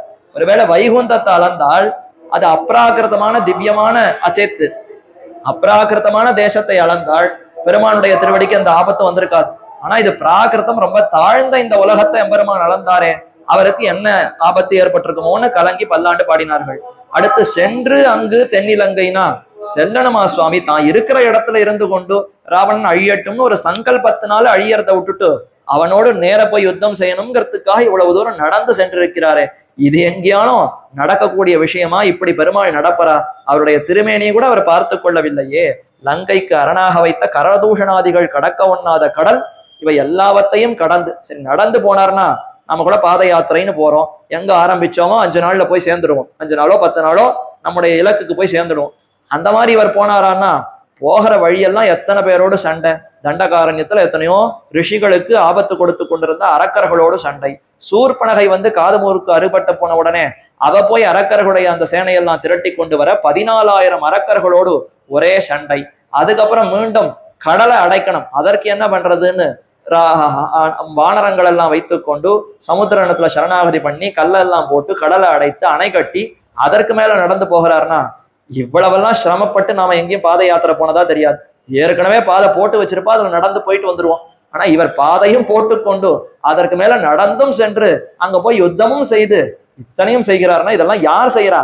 யாரோ சாமானியப்பட்டவன் செய்யல, பரமாத்மா இப்படிப்பட்ட காரியங்கள் எல்லாம் செய்கிறாரே, இது தகுமா என்று வயிறெறிந்து சென்று அங்கு தென்னிலங்கை செற்றாய்.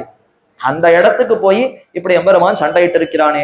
தென்னிலங்கை தெற்கு பக்கத்துல இருக்கக்கூடிய இலங்கை அல்லது அழகான லங்கையாம். அந்த லங்கையினுடைய அமைப்பை பார்த்தாலே மனசை கவரக்கூடிய அழகான இடமா. அப்படிப்பட்ட இடத்த கடைசியில ஒரு தாழ்ந்த அரக்கன் தனக்கு சொத்தா வைத்துக் கொண்டு அதை நாசமாக்கி விட்டானேன்றதுதான் வருத்தம். தென்னிலங்கை செத்தாய், உண்ணாது உறங்காது ஒலிகடலை ஊடறுத்து பெண்ணாக்க யாப்புண்டு யாமுத்த பேதெல்லாம் என்று ஒரு பெண்ணுக்காகத்தான் இவ்வளவு செய்திருக்கிறார். சீதைங்கிற ஒரு பெண், அவள் எவ்வளவு கஷ்டப்படுகிறாள்ங்கிறத புரிந்து கொண்டு அந்த கஷ்டத்தை நீக்க வேண்டும் என்பதற்காக தன்னுடைய சிரமத்தையும் பாராமல் எம்பெருமான் நடந்தாரா? இப்ப அதுதான் இவர்களுக்கு மனசுல உறுத்தறதான்.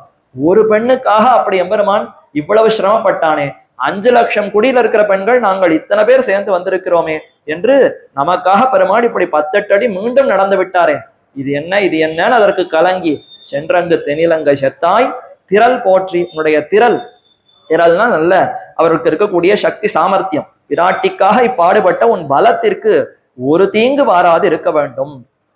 திரள்னு சொன்னா நல்ல ஆற்றல் கொண்டிருப்பவனை பார்த்து பயப்படுமா? ஒருத்தருக்கு நல்ல ஆற்றல் இருக்கு, வீரம் இருக்குன்னா, வீரத்தோடு இருக்கிற பிள்ளையை பார்த்து எதற்கு பயப்படணும்னா நாம பயப்பட மாட்டோம். ஆனா அந்த வீரனுடைய தாய்க்கு பயமா இருக்கும். ஒரு தாய்க்கு 2 குழந்தைகள், ஒரு குழந்தை ரொம்ப சாதாரண குழந்தை, ஒரு குழந்தை நல்ல துஷ்டத்தனம், நல்ல பலம் இருக்கு, சக்தி இருக்கு, போய் வீணா வம்பு சண்டைய வீணா விலைக்கு வாங்கிட்டு வரும்னா அந்த பிள்ளை பலத்தோடு சக்தியோடு இருக்கிற பிள்ளை இடத்துலதான் தாய்க்கு இன்னும் ஒரே பயம் இருக்கும். ஐயோ இந்த பிள்ளை ரொம்ப சாது, யார் இடத்துலயும் வாய் கொடுக்காது, எந்த சண்டையும் வாங்கிட்டு வராது, இது தனக்கு பலம் இருக்குன்னு நினைத்து கொண்டு வீணா போய் இந்த சண்டையை வாங்கிட்டு வருமா, இதை நினைச்சாதான் சுவாமி எனக்கு ரொம்ப கலக்கமா இருக்குன்னு அந்த தாய் பலம் இருக்கிற பிள்ளை இடத்துலதான் இன்னும் பயப்படுவா. ஐயோ இதுக்கு எந்த ஆபத்தும் வரக்கூடாதுன்னு அதையே தான் மனசுல நினைச்சுட்டு இருப்பா. பள்ளிக்கூட அனுப்பினா கூட இன்னைக்கு என்ன வம்ப வாங்கிட்டு வர போறானோ தெரியலையே, இவனுக்கு எந்த ஆபத்து இருக்கக்கூடாதுன்னு பலம் இருக்கிற பிள்ளையை குறித்து தான் அவ கலங்குவாள். அதே மாதிரிதான் இப்ப இவர்கள் கலங்குகிறார்கள். உனக்கு சிறந்த ஆற்றல் வீரம் இருக்கு, ஆனா அதுவே இப்போ பயமா இருக்கே. வீரம் இருக்குங்கிறதுக்காக நீயே போய் அவர்களிடத்துல சண்டையை வளர்த்து கொண்டு விட்டால் அவர்கள் எங்கேயோ சும்மா இருக்கா? இவனா நான் புலி கிடந்த தூற்றிட்டே போய் புலியை அடக்குவேன்னு சொல்லி வீரத்தை காட்டுகிறேன்னு அரக்கர்கள் இருக்கிற இடத்துக்கு போய் சண்டையை வாங்கி கொண்டு வருகிறானே, இப்படி கூட ஒரு பிள்ளை இருக்குமா தெரியலையேன்னு கலங்கி சென்றங்கு தென்னிலங்கை செத்தாய் திரள் போற்றி. உனக்கு எந்த குறையும் இருக்கக்கூடாது, இந்த வீரத்தினாலேயே உனக்கு எந்த ஆபத்தும் வரக்கூடாது. வீரம் இருக்குன்னு நினைச்சிட்டு நீ பாட்டக்கா எல்லாரோடையும் சண்டைக்கு போனால் அவர்கள்லாம் கிருத்திரிமா பண்ணுவான். ராட்சசர்கள்லாம் ரொம்ப மாய யுத்தம் புரிவதற்கு வல்லவர்கள். அதனால என்ன ஆபத்து வருமோ தெரியலையே, திரள் போற்றி இந்த உன்னுடைய சக்திக்கு ஆபத்து இல்லாமல் இருக்கணும். பெரியாழ்வார் அப்படித்தானே பாடினார். மல்லாண்ட தின்தோலை காண்பித்தாரா, பல்லாண்டு பல்லாயிரத்தாண்டு பல கோடி 100,000 என்ன பெருமானுக்கு இந்த வரி வரைக்கும் பல்லாண்டு பாடினார். உடனே பெருமாள் சொன்னார், என்ன நீர் என்னிடத்துல பயப்படுறீர், நான் பெரிய மல்லர்கள் முஷ்டிக சாணூர மல்லர்களையே முடித்திருக்கேன், என்னுடைய தோல் திறமைய பாரு அப்படின்னு தன்னுடைய திண்மையான உறுதியான திரண்ட தோல் அழக காண்பித்தாராம். மல்லாண்ட தின் தோல் மணிவண்ணா, இதை காண்பித்த உடனே இன்னும் பயம் அதிகரித்து பெரியாழ்வாருக்கு. இந்த தோல் மிடுக்கு சக்தி இருக்குங்கிறதுக்காகவே நீ போய் வேணும்னே அவர்களோடு சண்டையிடுவாய். அவர்களோட சண்டைக்கு வரலன்னா கூட எனக்கு தான் பலம் இருக்கே, ஒரு கை பார்க்கலாம் அப்படின்னு அவர்களோடு வலிய சண்டைக்கு போவாய். இதை கண்டுதான் எனக்கு பயமா இருக்கு. மல்லாண்ட தின்தோள் மணிவண்ணா உன் சேவடி செவ்வி திருக்காப்பு. இப்படிப்பட்ட அந்த வீரம், இந்த வீரத்தோடு இருக்கக்கூடிய நீ வீணா போய் அந்த சண்டையும் வம்புக்கு வாங்கிட்டு வரக்கூடாது. நீ சௌக்கியமா இருக்கணும். இதை நினைச்சா எனக்கு இன்னும் பயமா இருக்கு. பெருமாள் இதை காண்பிச்சதே உனக்கு பயத்தை போக்குவதற்காக. ஆனா அதை பார்த்து இதனாலே எனக்கு இன்னும் பயம் அதிகரிக்கிறது. முன்னாடி கூட அவ்வளவு பயம் இல்லை, எப்ப இந்த வீரத்தை காண்பிச்சியோ இதனாலேயே நீ வீணா போய் எல்லாரோடையும் சண்டை போடுவியே, அதனால எனக்கு இன்னும் பயமா இருக்குன்னு அவர் தெரிவித்தார்.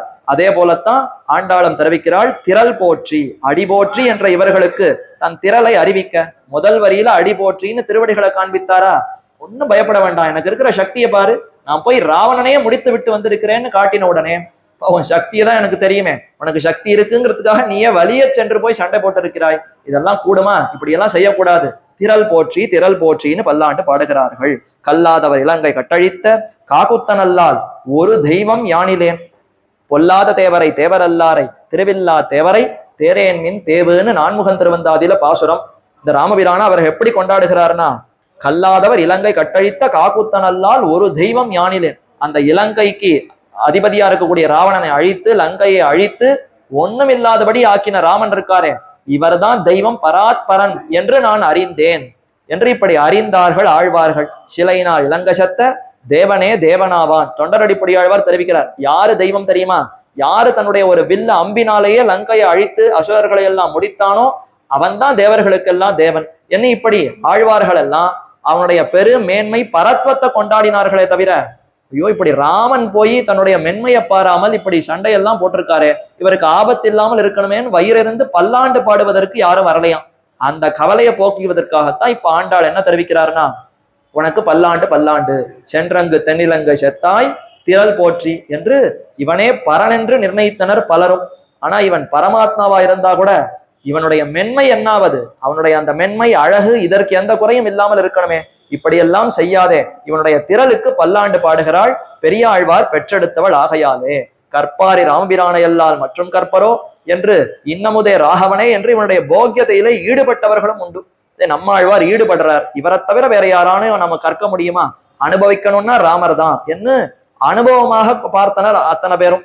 ஆனா ஆண்டாளுக்கு இது சிறந்த அனுபவமாக படலையாம், ஒரே பயத்தை கலப்புறது. ஐயோ இப்படி ஒரு திரள் சக்தியோடு இந்த பிள்ளை இருக்கு, இது போய் வலிய வலிய எல்லாரோடையும் சண்டையை போட்டு அந்த சண்டையெல்லாம் வாங்கிட்டு வருது. இதனாலேயே இதுக்கு எப்ப பாரு சண்டை போடுற ஒரே காலமா தான் இருக்கே ஒழிந்து சீதையோடு சேர்ந்து அனுபவிக்கிறதுங்கிறது என்ன கொஞ்சமாவது கிடைச்சுதான் தெரியலையே. என்ன அத்தை நினைத்து கொண்டு நீ சௌக்கியமா இருக்க வேண்டும்னு பல்லாண்டு பாடுகிறாள். ஆக இப்படி அந்த ராமபிரானுக்கு பல்லாண்டு பாடினார். சென்றங்கு தென்னிலங்கை செத்தாய் திரள் போற்றி. இதுக்கப்புறம் பார்த்தார், சரி சரி ராமாவதாரம் என்னதான் பல்லாண்டு பாடினாலும் அங்க பல்லாண்டு பாடலைன்னா கூட அவருக்கு நல்ல சக்தி இருக்கிறது ஒண்ணு இருக்கட்டும், அவருடைய தகப்பனுக்கு நல்ல சக்தி. சம்பராந்தகன், சம்பரன் என்கிற அசுரனை தேவர்களோடு அந்த யுத்தம் நடக்கிற சமயத்துல தேவர்களுக்கு துணைவனாக தசரதன் போய் அந்த அசுரனையை முடித்து கொடுத்திருக்கிறார். அப்போ அந்த அளவுக்கு அந்த திரு அயோத்தியில இருக்கக்கூடிய தசரதன் ரொம்ப உயர்ந்தவன். ஊர்ல இருக்கிற மக்கள் எல்லாம் ராமனுக்கு பரிந்து பரிந்து ஏதும் வரக்கூடாது, ராமோ ராமோ ராமயிதி பிரஜானன்னு எப்பாரு ராமர இடத்திலே ஈடுபட்டவர்களாக அயோத்தியில இருக்கிற ஜனங்கள்லாம் இருக்கா. ராமாவதாரத்தில் பிதா சம்பராந்தகன், ஊர் திரு அயோத்தியை, புரோஹிதர் மந்திரவாதிகளான வசிஷ்டாதிகள், வசிஷ்டர் முதலான பெருப்பெருத்த ரிஷிகள் எல்லாம் இருக்கா அங்க. அதனால எந்த ஆபத்து வந்தாலும் ஒரு மந்திரத்தை போட்டு ஏதோ ஒரு அபிசார யாகத்தை பண்ணியே அந்த தீமையை விளக்கி விடலாம். இப்படியெல்லாம் அங்க பெரியவர்கள் இருக்கிறார்கள். ஊரார்கள்லாம் எப்படி இருக்கான்னா, அவர்கள் எல்லாம் இச்சாமகா, ராமனை கண் கொண்டு சேவிப்பதுதான் எங்களுக்கு பயன் என்று ஊர்ல இருக்கிற அத்தனை பேரும் ராமனிடத்துல ஈடுபட்டவர்களாக இருக்கிறார்கள். ஆனா இந்த கண்ணன் கிருஷ்ணாவதாரத்துல என்ன ஆயிடுத்துன்னா, தாயார் தகப்பனாரே ரொம்ப சாது, ஒன்னும் தெரியாது நந்தகோபர் யசோதைக்கு. அதுக்கு மேல அந்த ஊர்ல இருக்கக்கூடிய அந்த இடங்கள் அங்க இருக்கிற ஜனங்கள்லாம் சிறந்த மந்திரவாதிகளா, எல்லாம் கற்றறிந்த ஞானிகளான்னா இடக்கை வழக்கை அறியாத இடையர்கள், அவர்களுக்கு ஒண்ணும் தெரியாது. கம்சன் முதலானவர்கள்லாம் எதிரி, அவர்கள்லாம் நிறைய அசுரனை அனுப்பி கொண்டிருக்கிறான் கம்சன். அதே மாதிரி எழும் புல் பூண்டெல்லாம் ஒரே அசுர ஆவேசமா இருக்கு. ஒரு கண்ணுக்குட்டி வந்தா அது அசுரனா இருக்கு, விளாம்பழம் இருந்தா அது அசுரனா இருக்கு, ஒரு பெண்ணு பால் கொடுக்க வரேன்னு ஒரு ஆய்ச்சி வந்தாள்னா அவள் பூத்தனைங்கிற அரக்கியா இருக்காள். இப்படி பார்க்கிற வஸ்துக்கள் பொருள்கள் எல்லாம் அசுரமயமா இருக்கே. அதனால கிருஷ்ணாவதாரத்துக்கு தான் பரிந்து பல்லாண்டு பாட வேண்டும் என்ன ஆழ்வார்கள் கண்ணனிடத்துல மிகவும் ஈடுபட்டார்களாம். அதே போல இப்ப ஆண்டாளும் ராமனிடத்திலிருந்து அடுத்து கண்ணனுக்கு வருகிறாள். சென்றங்கு தென்னிலங்கை செத்தாய் திரள் போற்றி, பொன்ற சகடம் உதைத்தாய் புகழ் போற்றி. அந்த ராமாவதாரத்துல கூட பரவாயில்ல, அந்த அசுரர்கள் எல்லாம் நேர முன்னிட்டு வந்து சண்டையிட்டார்கள். ஆனா இந்த இடத்துல என்ன ஆச்சுன்னா, பொன்ன சகடம் உதைத்தாய் புகழ் போற்றி. சகடாசுரன் ரொம்ப கள்ளமான வந்தான், கள்ளத்தனமா வந்தான். நான் அசுரன் அரக்கன் உன்னை எதிர்க்க போகிறேன்னு சொல்லவே இல்லை. ராவணன் முதலான அசுரர்கள்லாம் நான் எதிர்த்து வருகிறேன் என்ன முன்னாடியே சொல்லிவிட்டு நேர வந்து எதிர்த்தான், சண்டை நடந்தது. ஆனா இந்த இடத்துல அப்படி இல்லையே. மேலும் ராமன் சண்டை போட்டது எந்த சமயத்துல, 24 வயசுக்கு தான் காட்டுக்கு போக ஆரம்பிச்சார், நடக்க ஆரம்பிச்சார். அவர் நடந்தார்னா 14 வருஷம் நடந்திருக்கார். அது எப்ப ஆரம்பித்தது, 24 வருஷத்துல ஆரம்பித்து கூட ஒரு 14 சேர்த்துக்கோங்க, 39 வருஷம் வரைக்கும் இப்படி நடந்து யுத்தம் எல்லாம் போட்டு திரும்பி ஊருக்கு திரும்பி இருக்கார். அப்போ வயதான பருவம், யவ்வன பருவம் தாண்டி சற்று முதிர்ந்த பருவத்துலதான் அவர் நடந்து எல்லாம் பண்ணியிருக்கார். தன்னையே தான் பாதுகாக்கிறதுக்கு கொஞ்சம் சக்தி அவரிடத்துல இருந்தது. ஆனா இந்த இப்ப கிருஷ்ணாவதாரத்துல இவர் பண்ண இந்த செயலை பார்த்தால் முக்த சிசு, தான் யாருன்னே தெரியாத அளவுக்கு ஏதோ நாள்களோர் 4-5 திங்கள் அளவிலே தாளை நிமிர்த்து சகடத்தை சாடி போய். சகடாசுரன் எப்ப வந்தான்னா ஏதோ 4 மாசம் இருக்கும், 5 மாசம் இருக்கும், 7 மாசம் இருக்கும். அதை கூட சரியா சொல்லல பெரியாழ்வார். ஏன்னா மங்களாசாசன பரத்தை, ஏன்னா 7 மாச குழந்தைன்னு சொல்லிட்டா உடனே கம்சனுக்கு விஷயம் போயிடுமா. ஓ, இந்த ஊர்ல 7 மாச குழந்தையா கண்ணன் இருக்கானா, எங்கெங்கெல்லாம் 7 மாச குழந்தை இருக்கோ எல்லா குழந்தையும் பிடிச்சு கொண்டுடு அப்படின்னு உடனே ஒரு அசுரனை அனுப்பிடுவானா. ஏன் இது கம்சனுக்கு தெரியப்படுத்துவானே? வேண்டாம். நாள்களோர் 4-5 திங்கள் அளவுலேன்னு சொன்னால் 4 மாச குழந்தையா, 5 மாச குழந்தையா, 4-5 9 மாச குழந்தையா, 4-5 20 மாச குழந்தையா, இப்படின்னு ஆராய்ச்சி பண்றதுக்குள்ள கண்ணனுக்கு வயசாயிடுமா. அப்புறம் அவரை தன்னை காப்பாத்தின்றுவார். இப்ப சின்ன குழந்தையா காப்பாத்திக்க முடியாதான். அதனால இவர் மறைச்சு சொல்லணுமா, நாள்களோர் 4-5 திங்கள் அளவிலே, 4 மாசம் 5 மாசம். அந்த சமயத்துல இந்த அசுரன் எதிர்த்து வந்துட்டான்னா, நேரடியா வந்தானான்னா கள்ளச்சகடம், ஒரே கள்ளத்தனமா தான் அசுரன்கிறதே வெளிப்படுத்திக்காமல் ஒரு வண்டி சக்கரத்துக்குள்ள ஆவேசித்து கண்ணனிடத்துல ஓடி வந்தான். அதுதான் பொன்ற சகடம் உதைத்தாய் புகழ் போற்றி. சகடம் பொன்ற உதைத்தாய். பாசுரத்துல பொன்ற சகடம்னு இருக்கு, ஆனா அன்வயப்படுத்தி பொருள் பார்க்கணும்னா சகடம் பொன்ற உதைத்தாய்ன்னு பார்க்கணும். பொன்றன்னா அது அப்படியே பொடி பொடியாக போக. சகடாசுரன் ஒண்ணுமே உருவமே இல்லாதபடி அழிந்து போகுமா போலே எம்பெருமான் உதைத்தான். உதைத்ததற்கு அந்த புகழை பாடுகிறார்கள். பொன்ற சகடம் உதைத்தாய் புகழ் போற்றி. அந்த ராவணன் எதிரி என்று நேரே வந்தான். அதுவும் ராமபிரான் யுவாவா இருக்கும் போது வந்தான். ஆனா இங்க எப்படின்னா ரொம்ப சிசு, தான் யாருன்னே தெரியாத அளவுக்கு பால் குடிக்கு கொண்டிருக்கக்கூடிய பருவத்தில, அந்த சின்ன பருவத்துல வந்தான். ஒரு வண்டி ஒன்றிலே ஆவேசித்து மறைந்து நின்றான் இக்கள்ள சகடாசுரன். அதனால இன்னும் ஆபத்து அதிகரித்து பயம் பீடித்து கொண்டதான். ஐயோ, சகடாசுரன் வந்த சமயத்துல கண்ணன் எப்படி தன்னை காப்பாத்தின்றார்னே தெரியலையே. இந்த அசுரன் ஆவேசித்து கொண்டிருக்கிற அந்த சக்கரத்தை நோக்கி ஒரு உத விட்டாராம். ஏன் சுவாமி காலை உதைச்சாருன்னா, அந்த குழந்தைக்கு அடிக்கடி பால் சாப்பிட்டு கொண்டிருக்கணும்னு ஒரு வழக்கம். சில குழந்தைகள் எல்லாம் சாப்பிடவே சாப்பிடாது, என்ன கட்டாயப்படுத்தினா கூட துளி சாப்பிட்டுட்டு அதோட நிறுத்திடும். ஆனா சில குழந்தைகளுக்கு நிமிஷம் 10 நிமிஷத்துக்கு ஒரு தடவை ஏதாவது சாப்பிட்டுட்டே இருக்கணும். கண்ணன் எப்படிப்பட்டவர்னா இந்த மாதிரிதான், அடிக்கடி அவருக்கு ஏதாவது அமுது செய்து கொண்டே இருக்க வேண்டும். அதனால தாய்ப்பால் வரவில்லைன்னு சற்று கோவப்பட்டாராம். அவள் எங்கேயோ இவ்வளவு ஒரு தூளில விட்டுட்டு சற்று விருந்தாளிகள்லாம் வந்திருக்கா பார்த்துட்டு வரலான்னு ஒரு வண்டி சக்கரத்துக்கு பக்கத்துல ஒரு தூளி கட்டி அங்க விட்டுட்டு போயிருக்கார். இவர் கொஞ்ச நேரம் ஆச்சு, இன்னும் வரலையே, அம்மா வரலையே, தாய்ப்பால் வரலையே, பசிக்கிறதேன்னு ஓஹோஹோன்னு வீல் வீல்னு கத்தி காலை ஒரு உத விட்டாராம். அப்படி உத விடுற சமயத்துலதான் அந்த சகடாசுரன் ஓடி வந்தான். இவருடைய திருவடி பட்டு அவன் அப்படியே பின்னாடி போய் நகர்ந்து ஒரு இடத்துல போய் முட்டி மோதி சந்தி பந்தமே இல்லாமல் அந்த சக்கரத்துல உள்ள நடுப்பகுதி வெளியில ஒரு வட்டம், ரெண்டத்தையும் சேர்ப்பதற்கு நடுநல கம்பிகளா இருக்குமா, இது அத்தனையும் உருமாய்ந்து அந்த சக்கரம்னே சொல்ல முடியாத அளவுக்கு உருமாய்ந்து அவன் அழிந்து போனான். அப்ப பொன்ற சகடம் உதைத்தாய் புகழ் போற்றி. இதுல இருந்து ஒண்ணு தெரியறது, நமக்கெல்லாம் ஆபத்து வந்தா காப்பாத்துறது பெருமானுடைய திருவடிகள். அவருடைய திருவடியை தானே பத்திரம். உம்முடைய திருவடிகள் தான் ஒரே கதி, நோற்ற நோன்பிலேன் நுண்ணறிவிலேன் ஆரனுக்கு நின் பாதமே சரணாக தந்தொழிந்தாய். இந்த திருவடிகள் தான் ஒரே சரணம் என்று பற்றுகிறோமா. அப்ப நம்முடைய கஷ்டங்களை போகிறது பெருமானுடைய திருவடி. இப்ப அவருக்கே கஷ்டம் வந்தது, அவருக்கே ஆபத்து வந்தது சகடாசுரனால. எதை கொண்டு நீக்கினார்னா அதே திருவடிகளை வைத்துக் கொண்டுதான். அந்த திருவடியை வச்சு ஒரு உத விட்டார். இந்த திருவடியினால உதைச்சதுனால தானே கண்ணனுக்கு ஆபத்து இல்லாமல் சகடாசுரன் அழிந்து போனான். அப்ப நம்ம காப்பாத்துறதும் பெருமானுடைய திருவடி, பெருமானையே காப்பாத்தி கொடுப்பதும் அவருடைய திருவடி தான். அப்ப ரெண்டுத்துக்கும் ஒரே மருந்து தான். சில வைத்தியர்கள்லாம் இருப்பா, யார் போய் கேட்டாலும் கைராசியான ஒரு மருந்துன்னு வச்சுட்டு இருப்பா. இந்த மருந்தையே எல்லாருக்கும் கொடுத்தா அதுவே எல்லாருக்கும் வேலை பார்த்துரும். அதே மாதிரி பெருமானிடத்துல இருக்கிறது ஒரு திருவடி தான். அதனால நம்முடைய ஆபத்தையும் அத்தாலேயே போக்குறார்.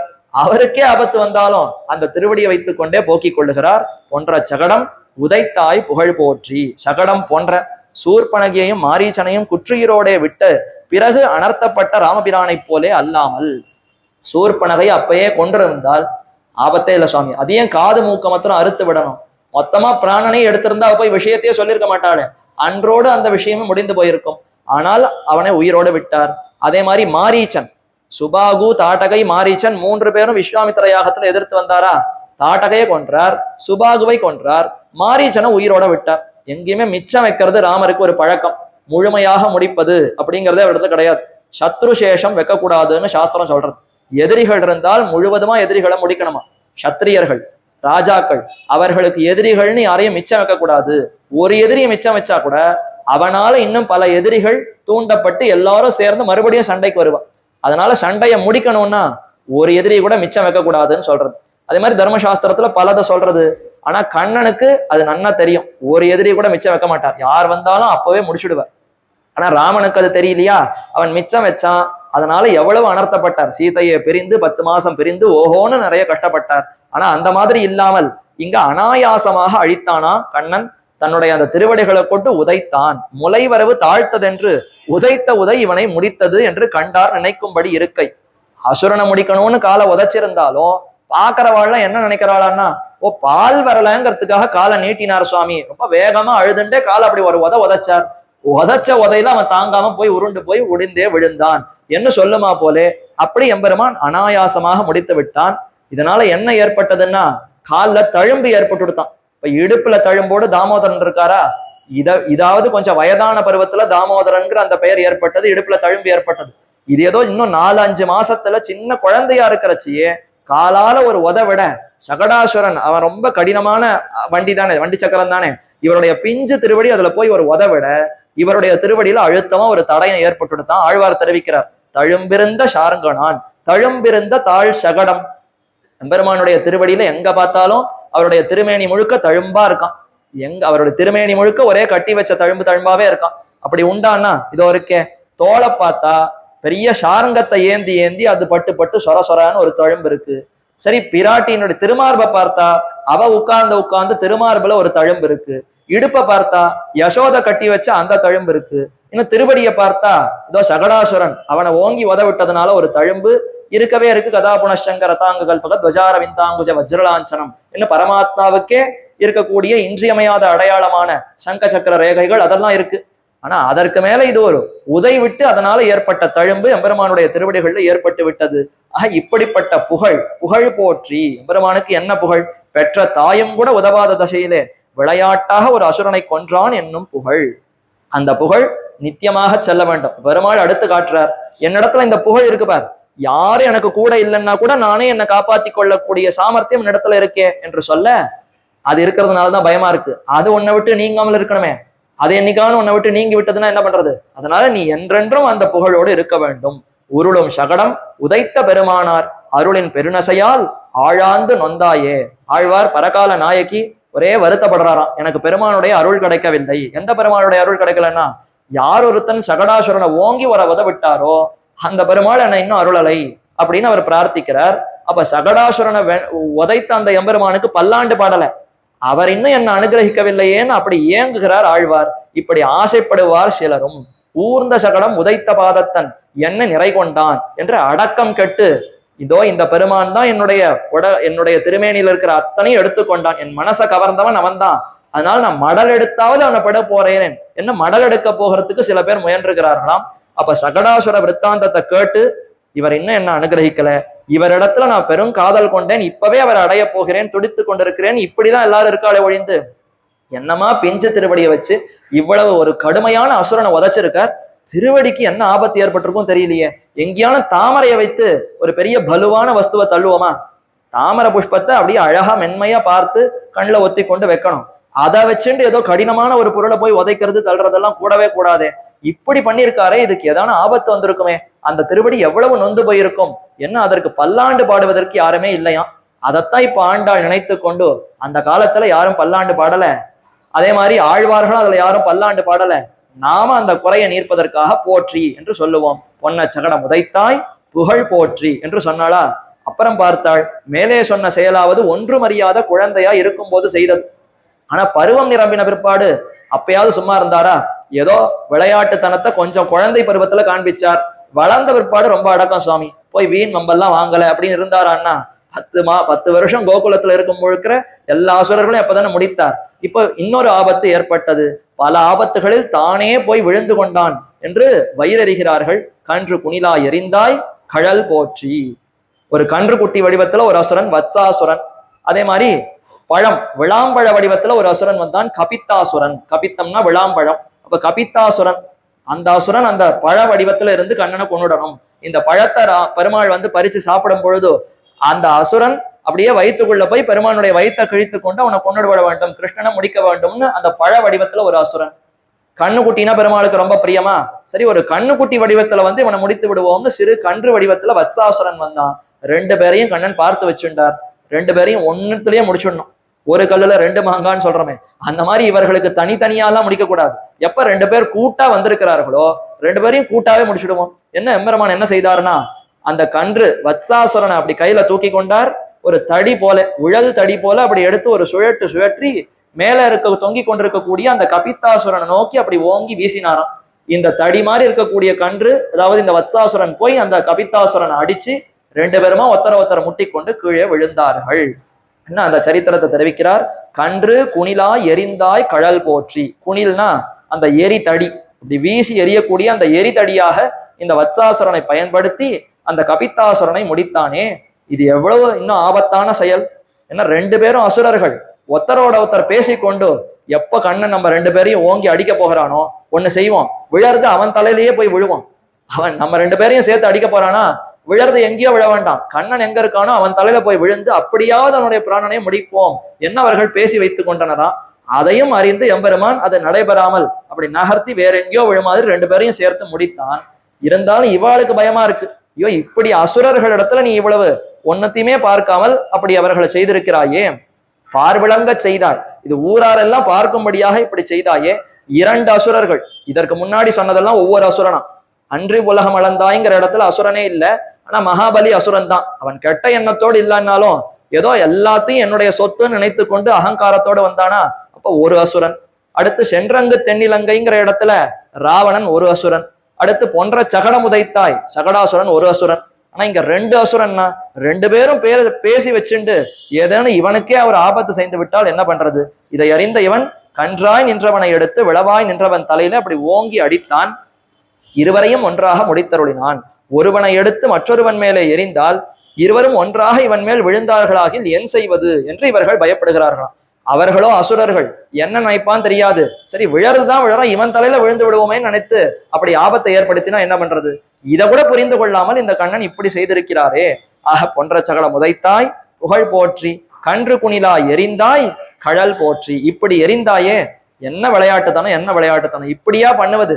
தனித்தனியா அந்த அசுரனை முடிச்சிருந்தா கூட கொஞ்சம் பயம் குறைஞ்சிருக்கும். இப்படி ரெண்டு பேரையும் சேர்த்து முடிக்கிறேன் பேர் வழின்னு இப்படி செய்கிறாயே, இதனால உனக்கு என்ன ஆபத்து வந்துருமோ தெரியவில்லையே. பயந்து கொண்டு கழல் போற்றி. கழல் என்றால் திருவடி. ஆனா இப்ப அடி போற்றிங்கிறதுக்கும் கழல் போற்றிங்கிறதுக்கும் என்ன வித்தியாசம். அங்க அடி போற்றின்னா அது மேலெழுந்த வாரியான இப்படி வெறுமன் நின்று கொண்டிருக்கக்கூடிய திருவடிகள். சாதாரணமா பூமியில இப்ப பெருமான் நின்று கொண்டிருக்கிறாருன்னா எப்படி பாதத்தை வைத்துக் கொண்டிருப்பாரோ அந்த அடிகளுக்கு போற்றின்னு சொன்னது முதல் வரி. இப்ப கழல்னு சொல்லுவது குஞ்சித பாதம் இன்னொரு திருநாமம் இருக்கே. முஜித பாதம்னா முன்னங்கால் மாத்திரம் பூமியில இருக்கும், பின்னங்கால் அப்படி உயர இருக்கும். கால் அப்படி தூக்கி கொண்டு கண்ணன் அப்படி வேகமா சுழற்றி அடிக்கணுமா, அதனால ஒரு கால் அப்படி மடக்கி கொண்டு சுழற்றினானா. ஓட்ட பந்தயம் எல்லாம் வைக்கிறச்ச ரெடியா தயாரா உட்காரணும்னு சொல்லி ஒரு கால் அப்படி மடக்கி கொண்டு ஒரு கால் அப்படி கொஞ்சம் பின் பால் மட்டும் பூமியில படுற மாதிரி தானே வச்சு நிப்பா. ஏன்னா எடுத்த உடனே சொன்ன உடனே வேகமா ஓடணும்னு.